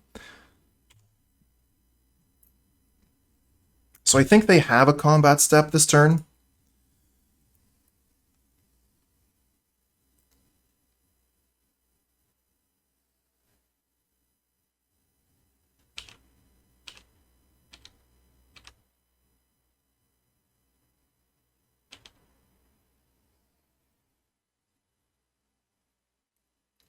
Yeah, so I set a stop here during the main so that we can do the Ephemerate on the Stonehorn.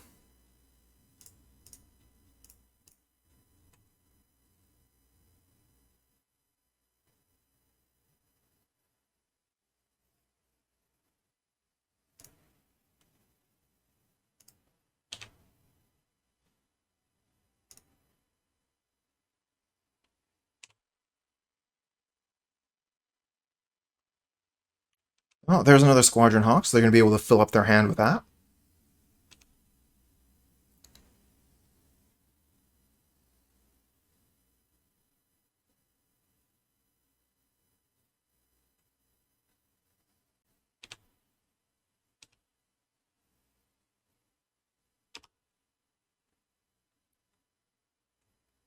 Hey there, Islands. Welcome back.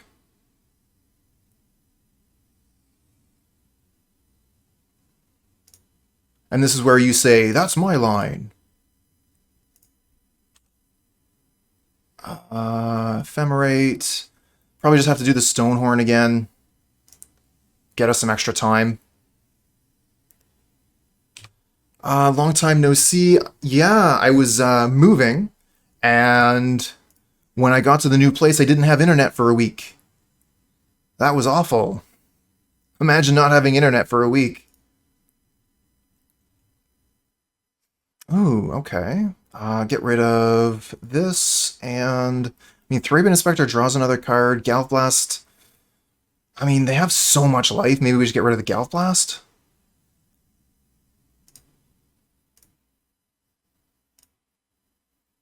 We can... I guess, yeah, there's still no combat still this turn, so we can draw the card. Okay, Geomancer's Gambit, so we basically have nothing else to do with this turn. Yeah, definitely felt like it. Back to the Middle Ages. Fortunately, I had this amazing little game installed on my tablet, Exiled Kingdoms. Really cool little RPG. Played that for a few hours.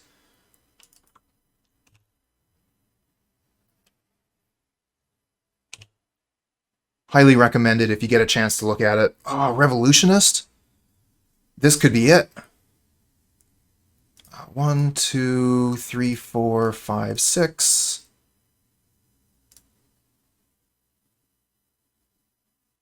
Okay, go get Ephemerate back. And Ephemerate the Stonehorn.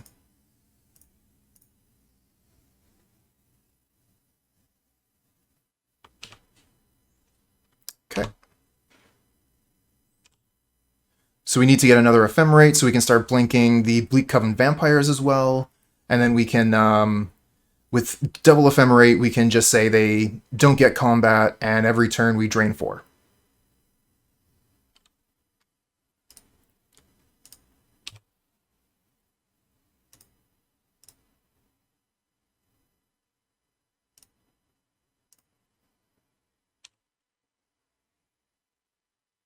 Oh, another Bleak Coven. Okay, cool, cool. 1, 2, 3, 4, 5.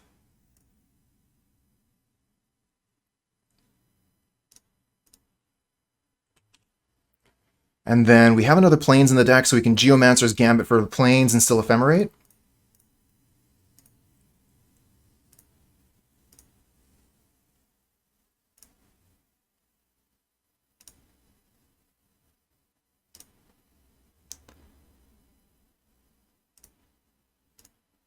Plan is to leech them to death? Yes. Unfortunately, we also have to Stonehorn Dignitary every turn, otherwise we're in a bit of trouble. But we do have Prismatic Strands to prevent the damage for 2 turns, so we might be able to just start using the Bleak Coven Vampires starting next turn. You're not familiar with the deck? Me too. This is my first time playing it. Alright, so yes, cast Ephemerate, target this. And this targets Ephemerate. Oh, we get another Stonehorn. Excellent. 1, 2, 3, 4. And Ephemerate this.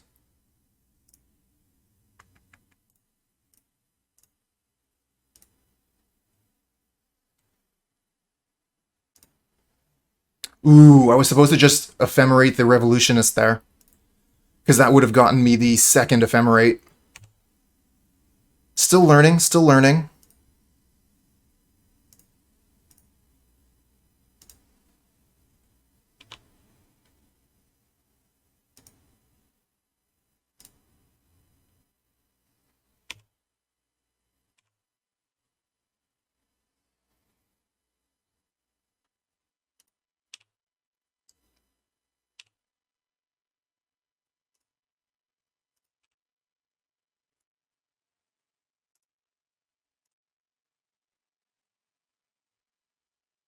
All right, this time we'll do better.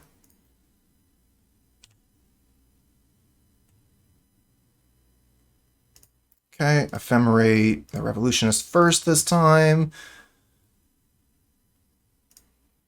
Go get another Ephemerate. And then Ephemerate the Stonehorn.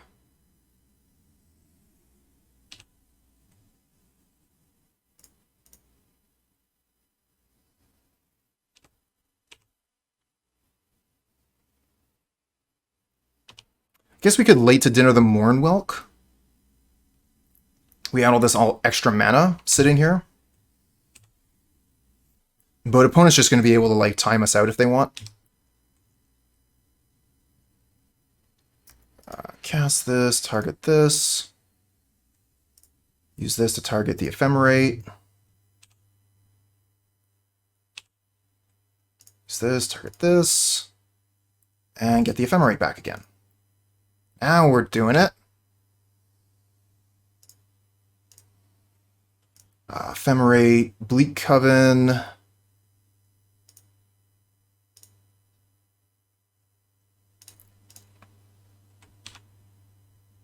Ephemerate, Stonehorn.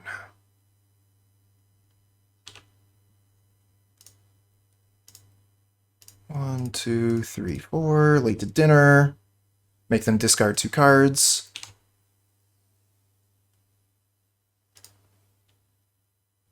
And pass turn.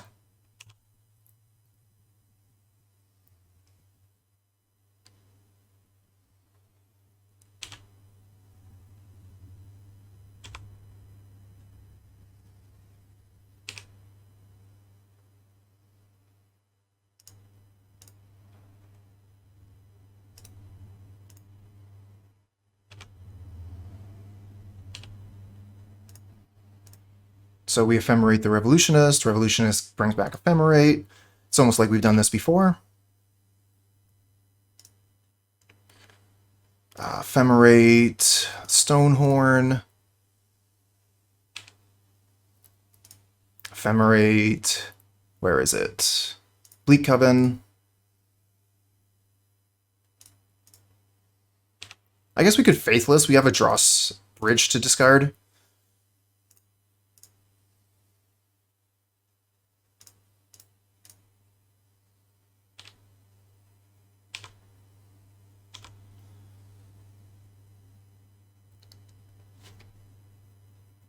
Okay, and then this turn we get to win.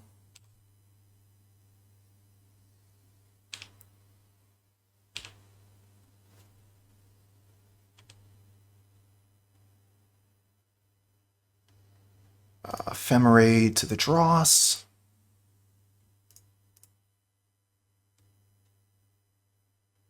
Bleak Coven Vampires. Let's go.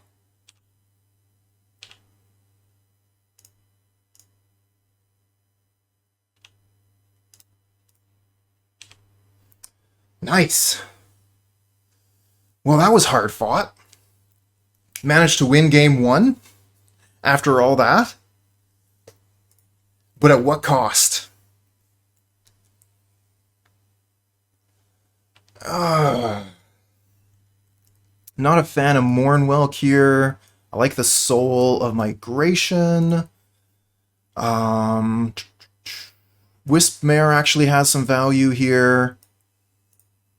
I like these spells here. They can actually be pretty good in this matchup. Prismatic Strands seems fine. Cannonade seems okay, but they could potentially have strands of their own.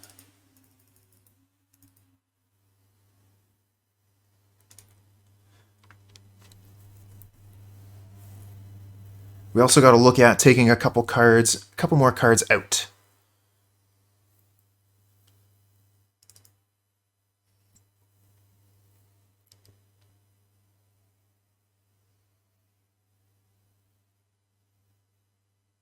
I'm going to take out a Night's Whisper because we're against a aggressive deck. One more card to go.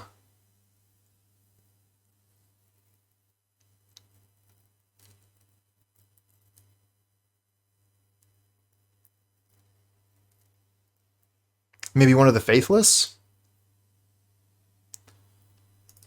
Take out the extra soul.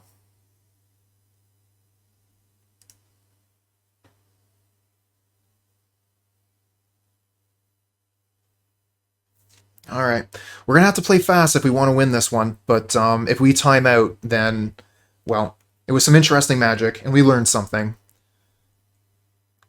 Yeah, we keep this.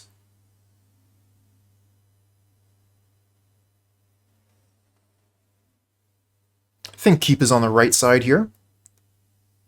Yep.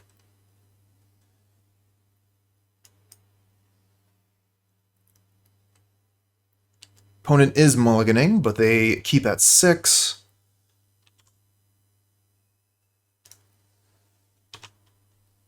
So we play Rustvale, and then we're going to auto-yield through the rest of our turn and through the opponent's turn too. We don't have any interaction here. Alright, so we're just going to play Plains, Cleansing Wildfire, the Bridge. Go get Swamp. Okay, pass back.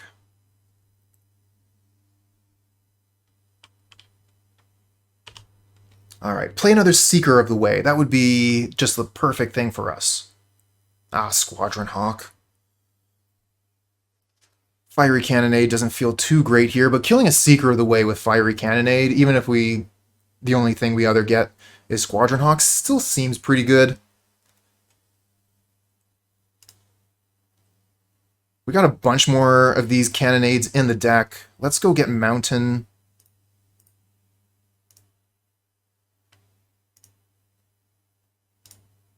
We could try and Cannonade like in response to something. And worst case, we have Prismatic Strands. Try and really get like the goods on the Cannonade here. Not going to work. Maybe we Strands instead. Let's yield until here.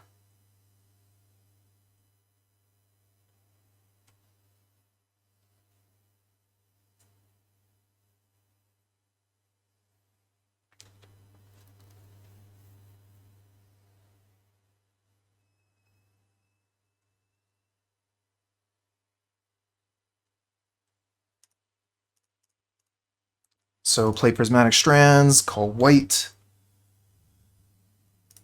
We take no damage this turn.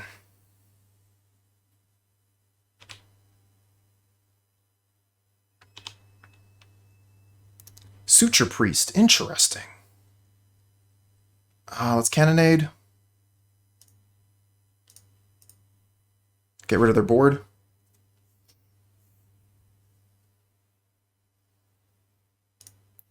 This, play this.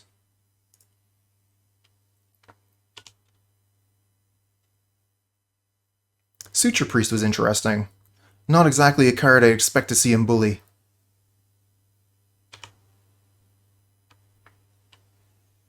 Although very good in this matchup, actually. Because if I'm going to be blinking my creatures every turn, then I'm taking points of damage from Suture Priest every turn.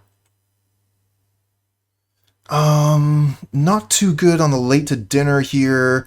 Revolutionist is 6 mana. 1, 2, 3, 4, 5, 6. So we could Revolutionist and go get Cannonade back. That seems fine.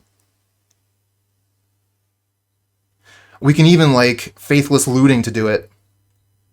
It even costs less mana.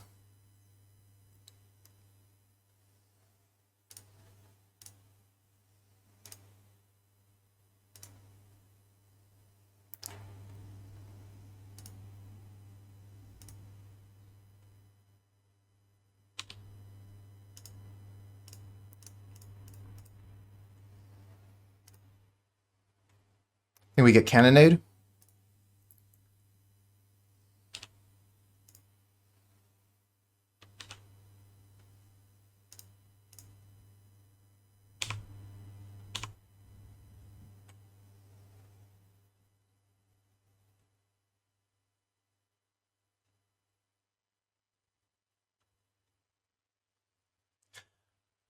Yeah, you're right, Islands. Absolutely. We had the extra mana.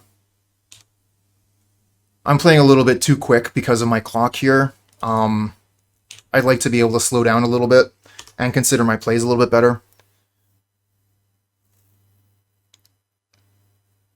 Sometimes you just don't have that option.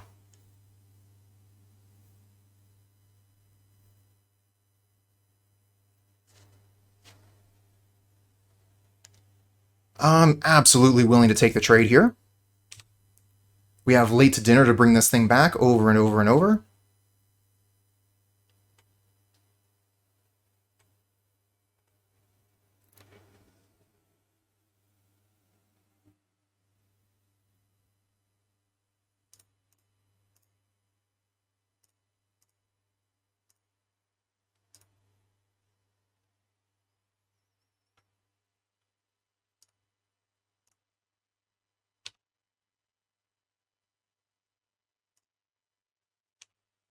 Get out of my face.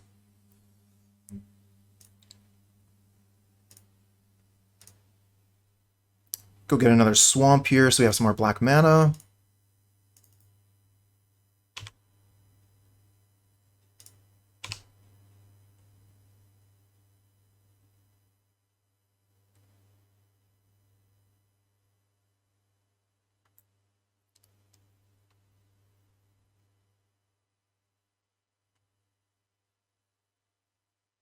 Ooh, Palace Sentinels. They become the Monarch.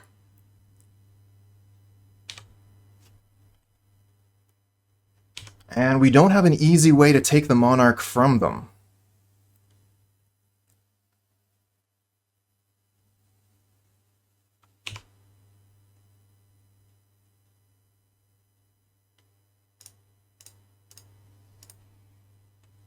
Thank you, Islands. I almost forgot that for sure. What do we get? Oh, Ephemerate. Not bad.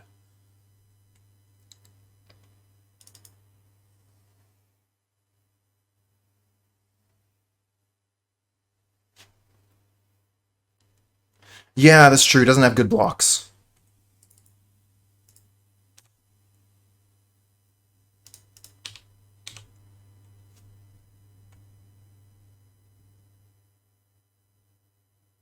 And if we lose Thraben Inspector, whatever. But we have Ephemerate here to return the Revolutionist over and over. And with Thraben Inspector, we can draw a card every turn. We have Stonehorn Dignitary, so they just don't have combat anymore.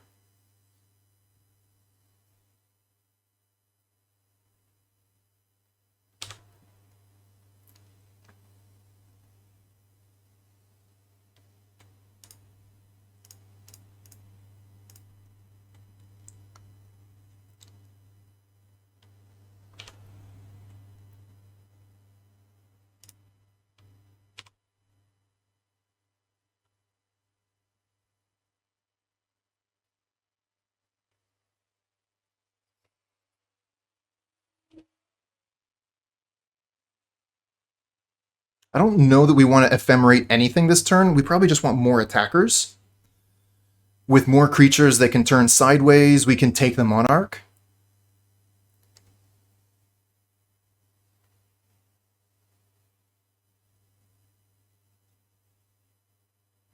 Ooh, Dust to Dust.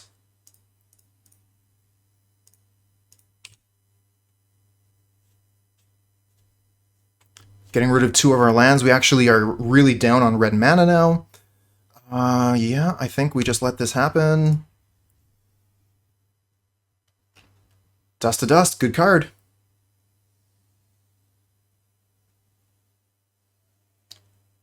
Oh, they want to kill the Revolutionist? Oh, we don't have white mana left anymore. We can prevent red damage, though.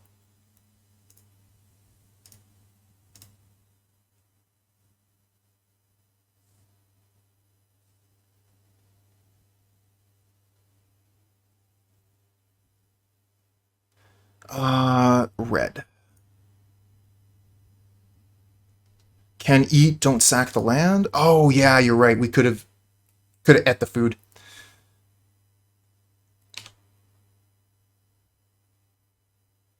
Okay, it looks like we're going to be able to take the Monarch. Nice. Another Cannonade. Attack all.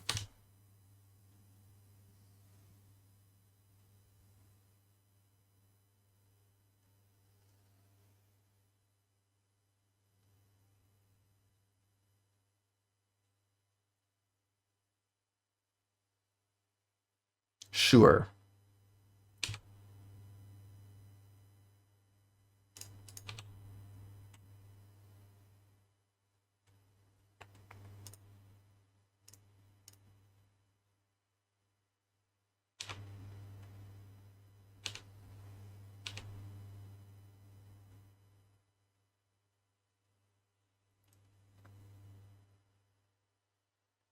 Okay, Guardian of the Guild Pack, sure. I want to keep the food right now because we actually have 2 artifacts, so having another one would be nice.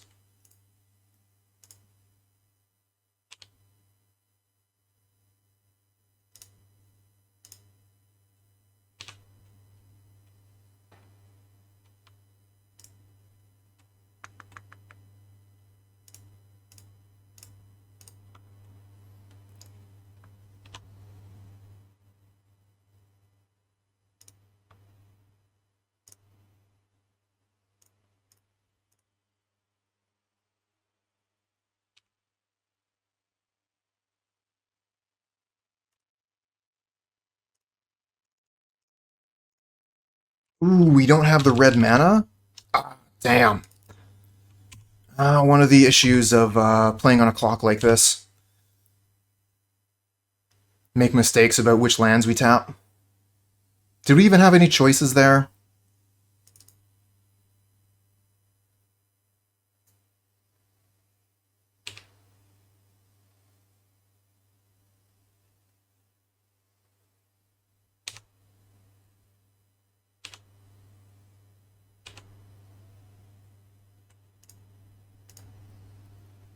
Where are you?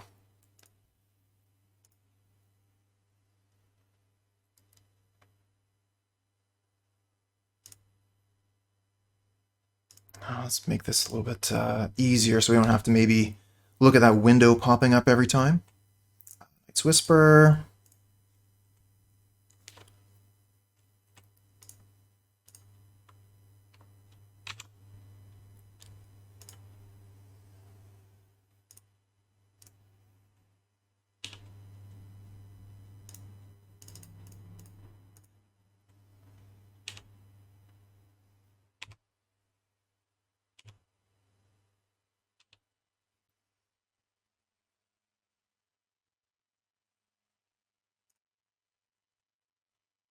Discard Prismatic Strands because we can use it out of the graveyard.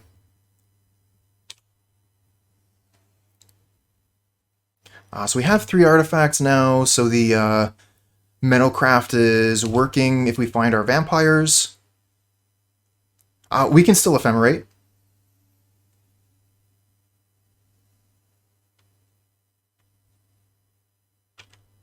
It is an instant.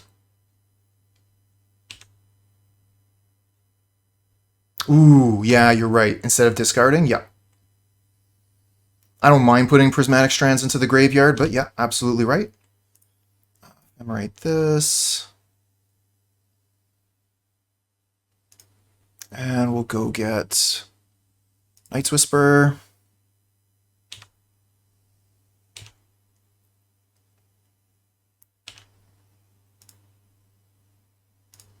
Ephemerate this. Go get Ephemerate. Night's Whisper. Still haven't found it. Try Faithless Looting. Still haven't found it. Get rid of this and this. Loot. Loot suit. Still can't find it.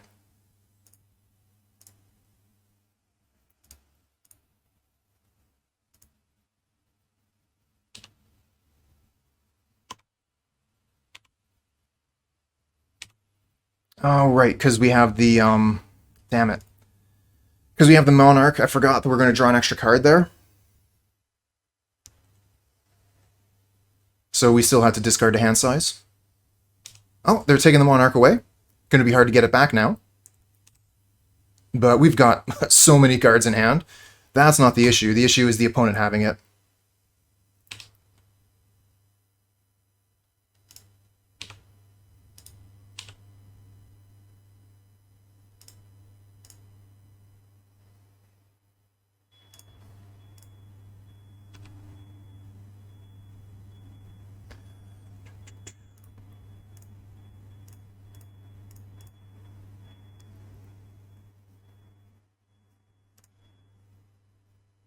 We're gonna die soon.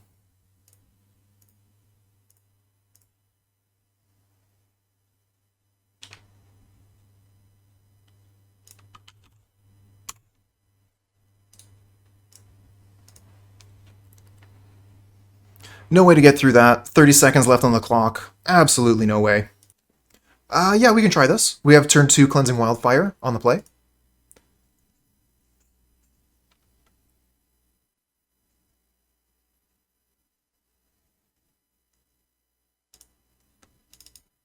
Last time we played against Adaptoterra was just 2 days ago, and we were playing Infect. What was our opponent playing?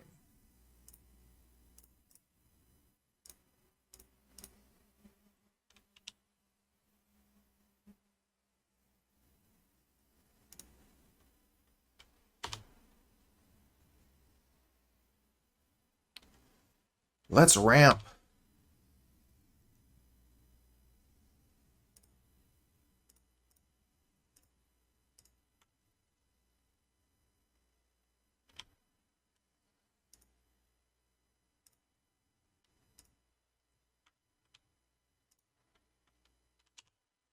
One, two, three, four, 5 lands on turn 3. That's totally fair.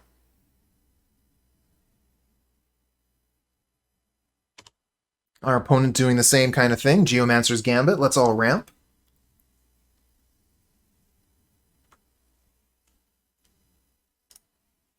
One, two, three, four, 5, 6. So we can Revolutionist, get a Cleansing Wildfire back.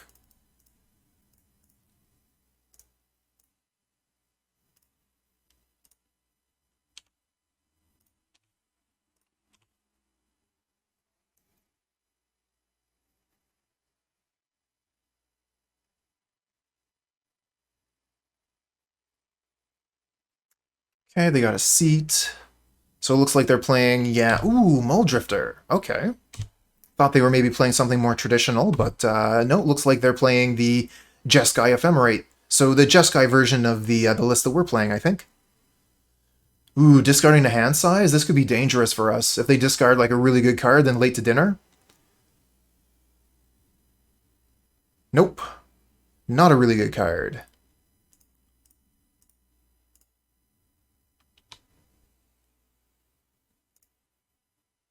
Geomancer's Gambit. So yeah, we're just ramp, ramp, ramp.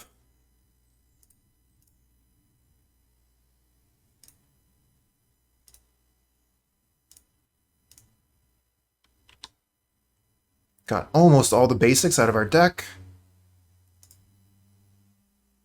Oh, there's the Bleak Coven. And we have 2 mana for the clue, so we'll just play this tap land. And attack for 3. So we're really just looking for Ephemerate at this point.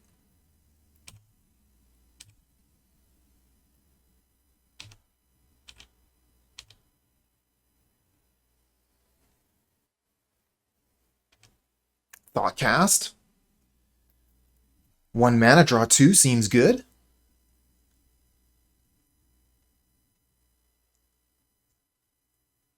Right. Don't forget the clue.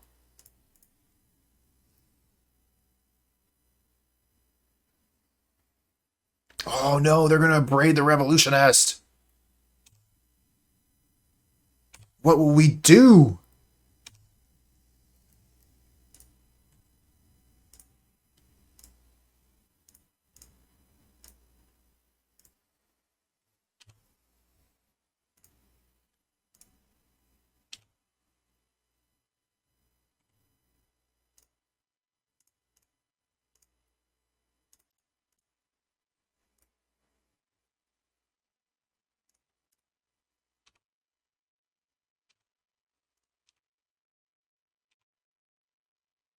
Pass back. We have Ephemerate if they try anything.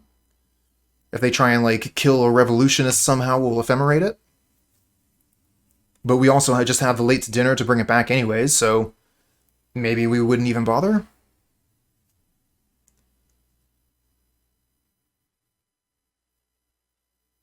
Stonehorn, sure. I don't need to win through combat.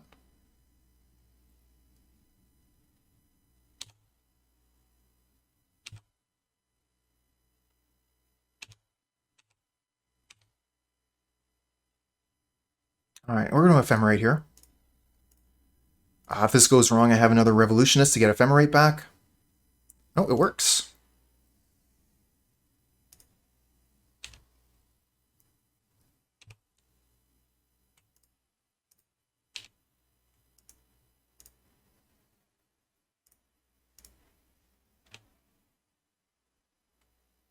Let's go Knight's Whisper, draw some cards, get Prismatic Strands, play the Ash Barrens. We don't have too many basics left in the deck. Let's just go Bleak Coven here. Black. Black.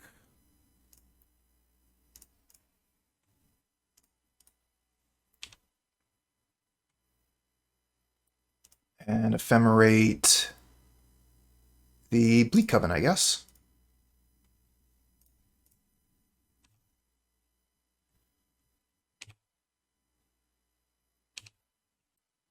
Don't have combat, but we do have Prismatic Strands available. Wow, nice. Okay, so we're playing sort of a mirror match, but the opponent's deck has got access to blue instead of black. So Pyroblast looks pretty good.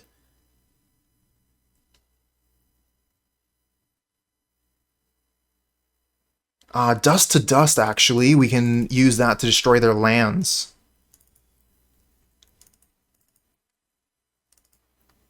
Take out the Stonehorns. I'm not as worried about their combat step. Probably take out Prismatic Strands as well, honestly. Because their deck is multicolored.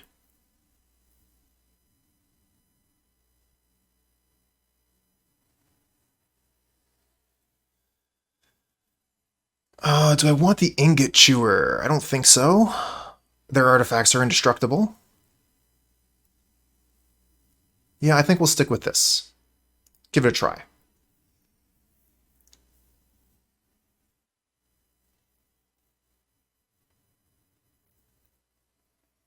Hand looks good.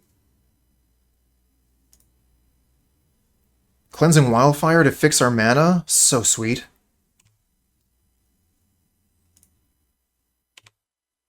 So a big part of that last game was the ramp that we had access to, and the opponent did not have access to the same level of ramping that we did. Just because they didn't find their Cleansing Wildfires, they just had the Gambit.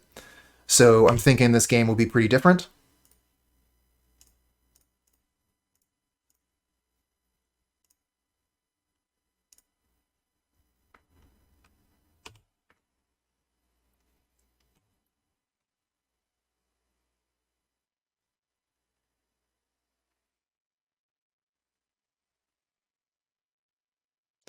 I think we'll probably want to go get another black mana. Go get another swamp. Oh, wow. Hey, Magus of the Churros! Thank you for the support, my friend.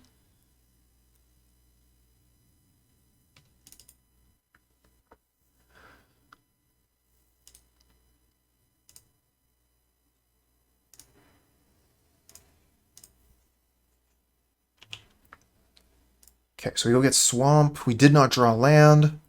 So I guess we just play the Bridge and the Thraben Inspector here.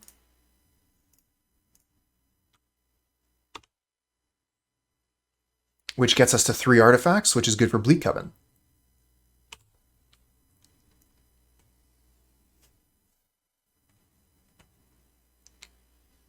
So much value!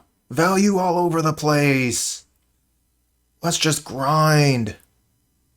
Grind forever!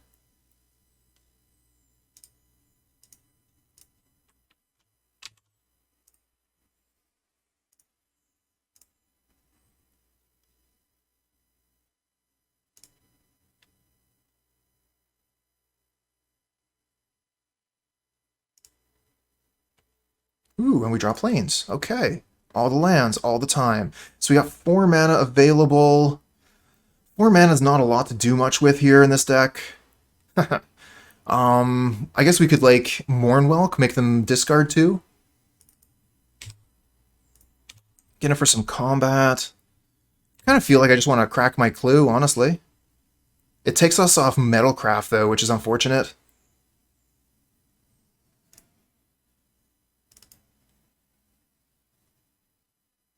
Okay, there's the next artifact. Could Faithless Looting here...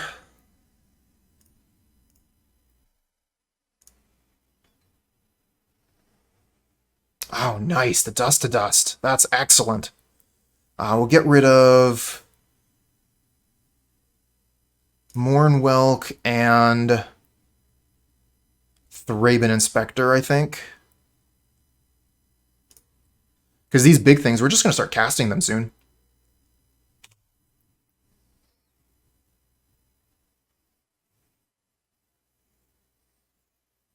Should have just waited for this thing to be able to be active for the Faithless Looting, but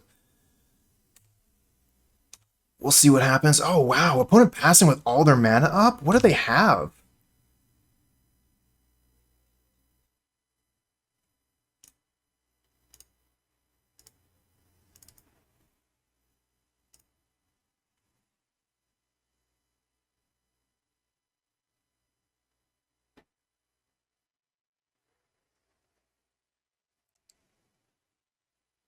Counterspells. Okay.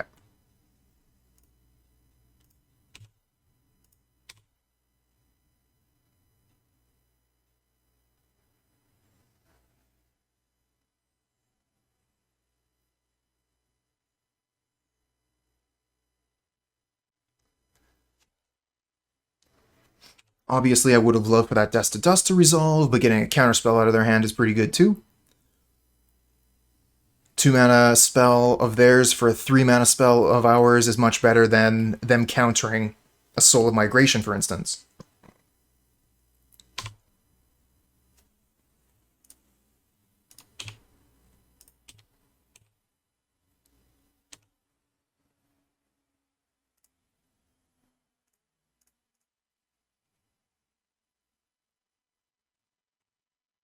Okay, we'll discard Ash Barrens and Revolutionist.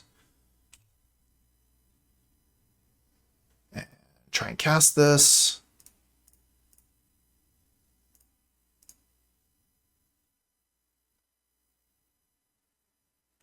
Does it resolve? Give me back Dust to Dust.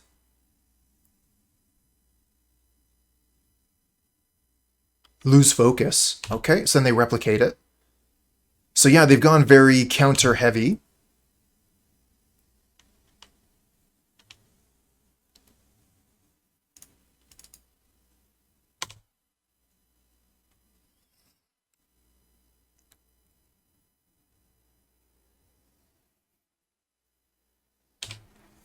Muldrifter's a good one.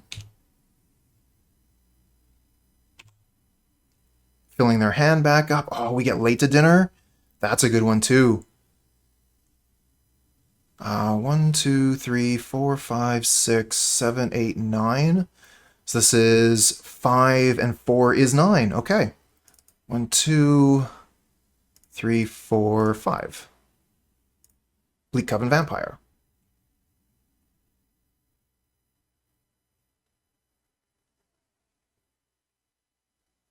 And if this resolves, do they have another counterspell for late to dinner at this point?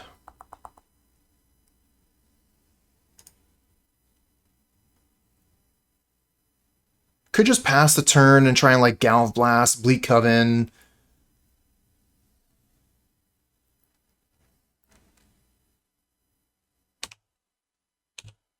Don't want to throw my late to dinner into a counterspell.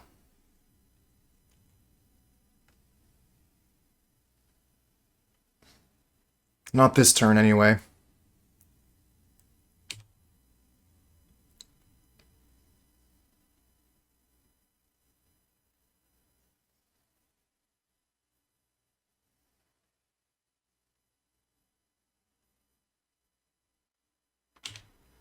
Those Thoughtcasts.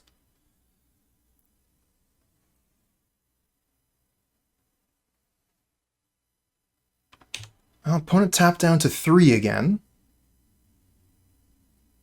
I'll make that 4. You want to tap down some more?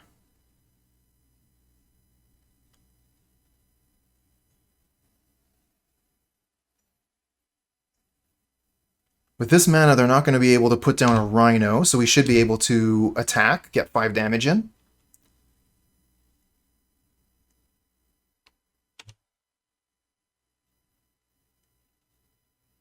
Oh, and they have to discard a hand size. Thinking they probably aren't doing the late to dinner thing. They're probably just like an Ephemerate list. Have we even seen Ephemerate yet? Ooh, I love the Pyroblast. That's so good.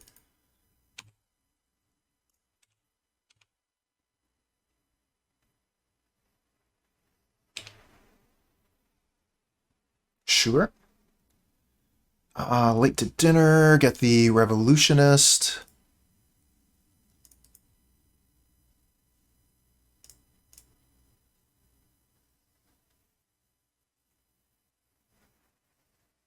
Pyroblast.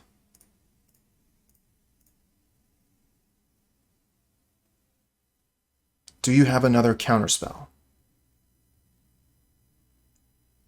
Oh, they have Dispel. Now, we can still at least play another Bleak Coven.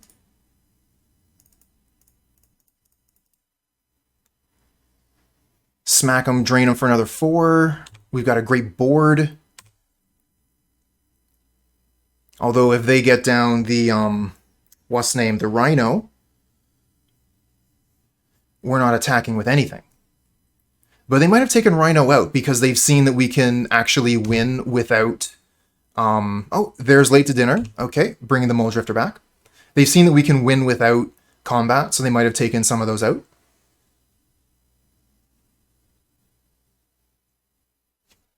Mnemonic Wall, yep. Continuing to grind out value. Getting the Galv Blast, okay. So Galv Blast can kill one of our critters.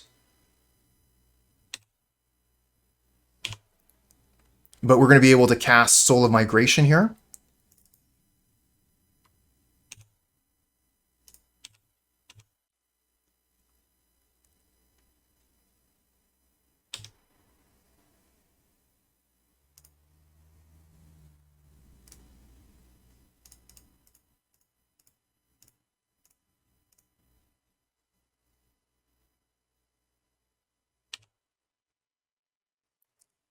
I would like to kill this Mnemonic Wall, actually, so they don't have a chance to Ephemerate it or whatever.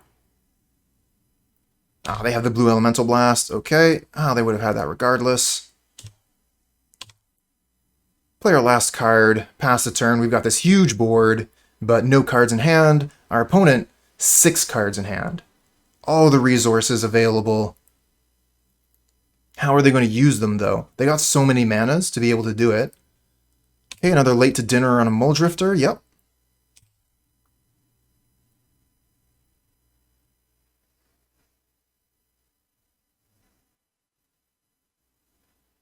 We can actually just hit 6 here. I don't need to be using up any of my clock during the opponent's turn. Another Thought Cast, drawing 2 more cards. Ooh, Faithless Looting. That's not going to do us very much good. Let's crack this clue. Night's Whisper's pretty good. Let's try that. No, it looks like they have a counterspell for this one. Negate.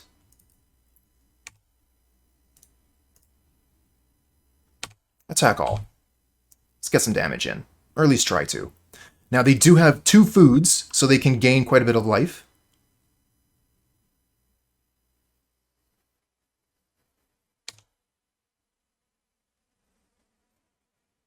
Oh no, they have an Ephemerate too. We might be losing this one. They get the Galv Blast. They get to kill one of our good creatures. They only take a couple damage. They killed most of our board there, and they get to Ephemerate again. Yeah, I think the opponents probably turned the corner on this one. Those counter spells were really good.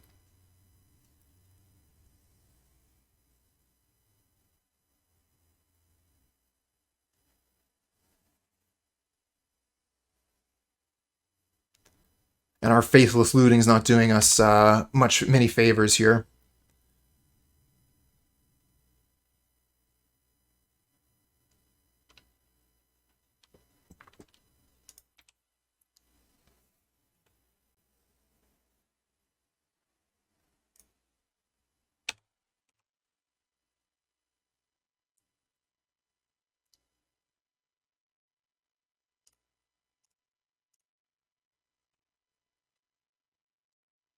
So we're going to Galvblast the Mnemonic Wall in response to the opponent's Ephemerate.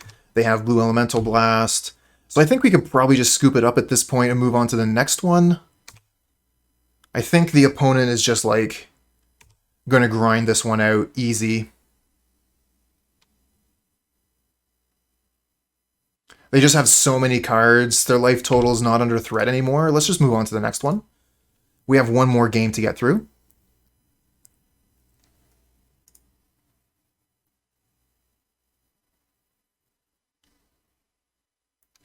Kind of want to take out a Faithless Looting here.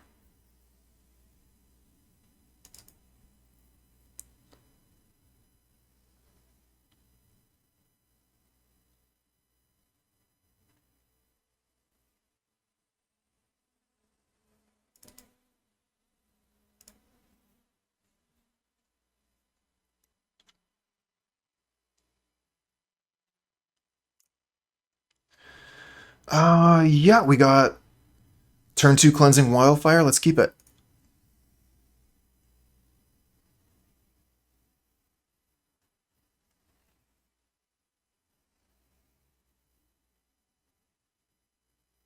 Oh, our opponent, Daptotera, is mulliganing. Only once so far. Okay, just once.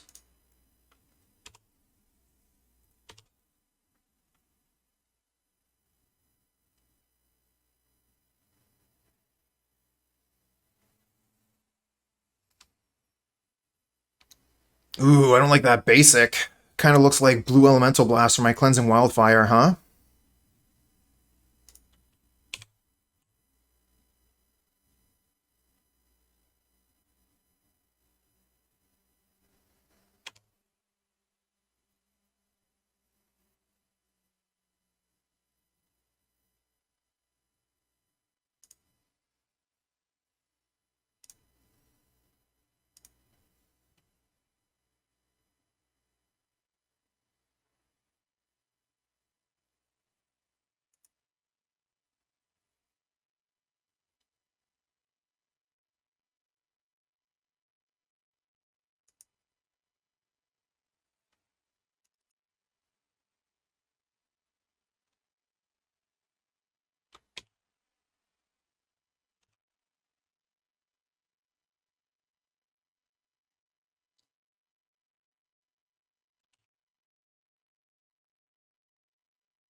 Alright, so on their turn 3.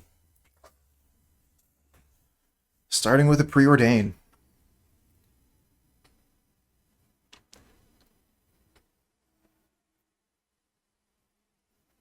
Yeah, definitely liking what blue gives to this deck.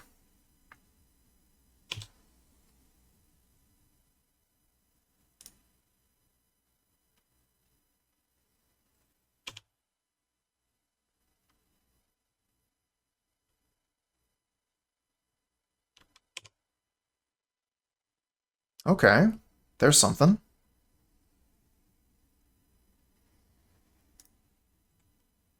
Don't have 3 artifacts, unfortunately, so the Bleak Coven isn't looking very good.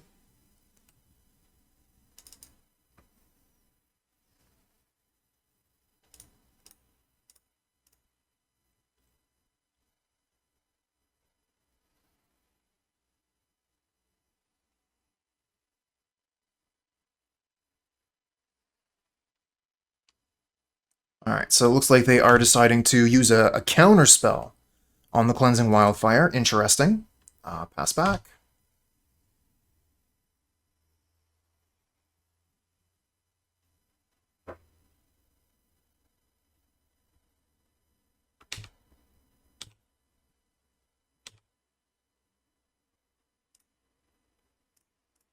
Use our single white mana, get this Thraben Inspector on the board. And then maybe we can get a Bleak Coven down.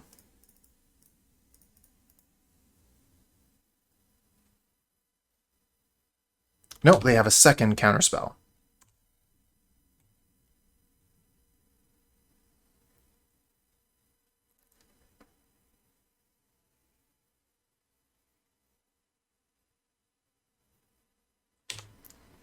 Muldrifter.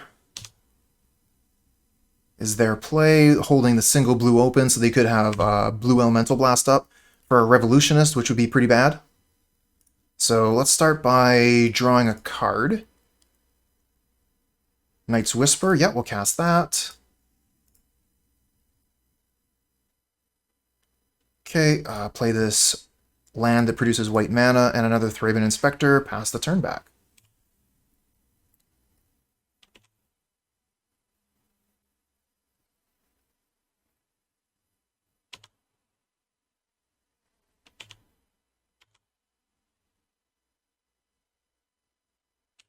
Oh no! Ephemerate the Mole Drifter.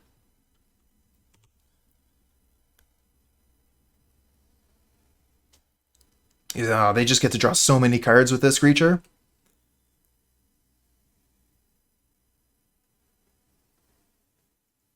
That's what we're really missing. 1, 2, 3, 1, 2, 3, 4, but then we're missing the last mana to Ephemerate it.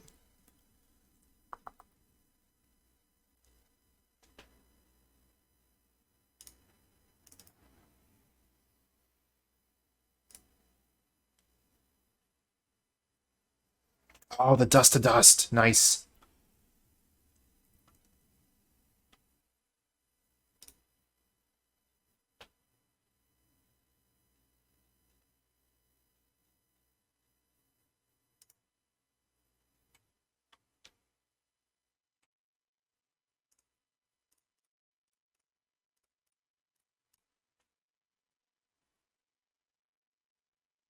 There's the blue Elemental Blast.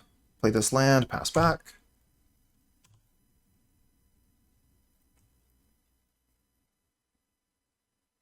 And they Ephemerate the Mole Drifter, drawing more cards.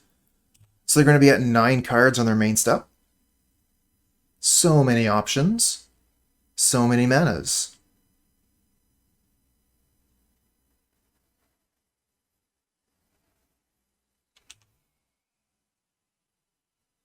Yeah, I think if I pick up this style of list again, definitely I'll be looking at the Jeskai version next time.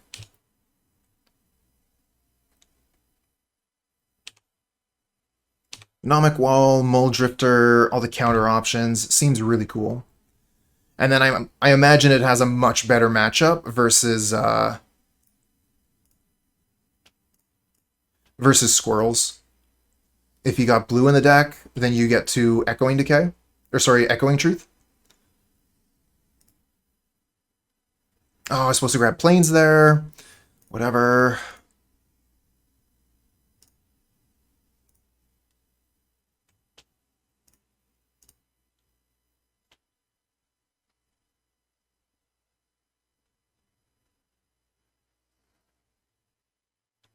They have the Negate. Always have the Counterspell.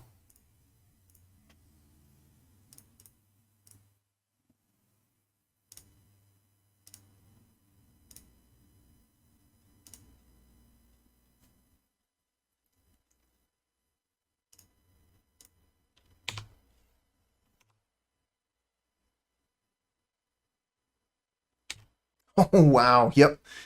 Ephemerate Mnemonic Wall. Get Counterspell back. Next turn, Ephemerate Mnemonic Wall again. Get Ephemerate back.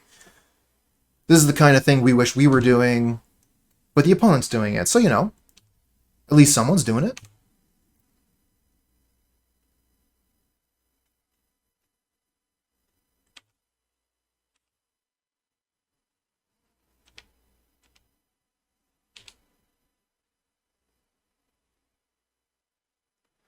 I think we're coming up to the end here. They get Negate back, so we're not going to be able to get any of our spells through. I would say the opponent has outvalued us here quite heavily.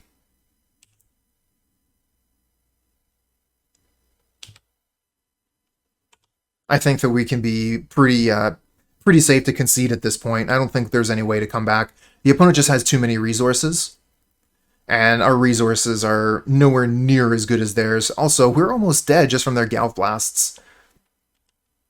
And Ephemerate Mnemonic Wall is going to get them Galv Blasts back.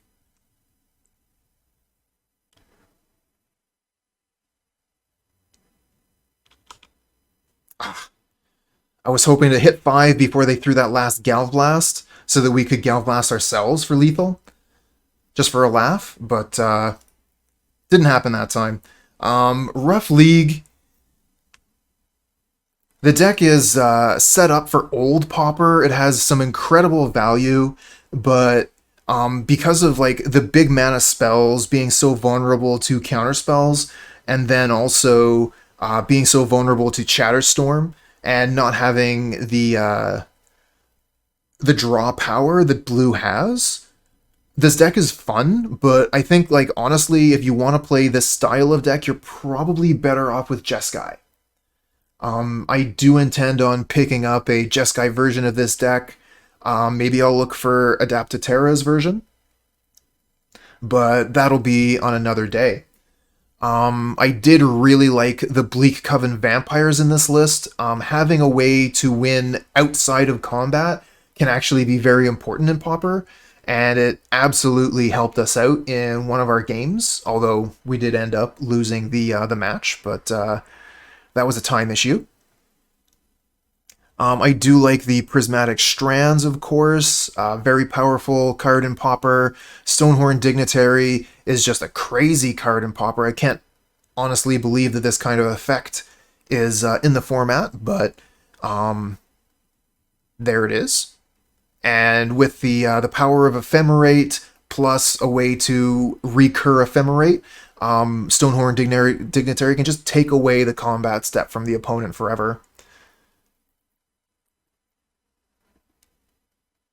So in the end, the deck is really cool looking. It's really fun, but I'm not sure about how it sits on the tier level. Would need to get a lot more testing in to really understand that, but I think for now I'm going to put this one on the back shelf and look towards Jeskai.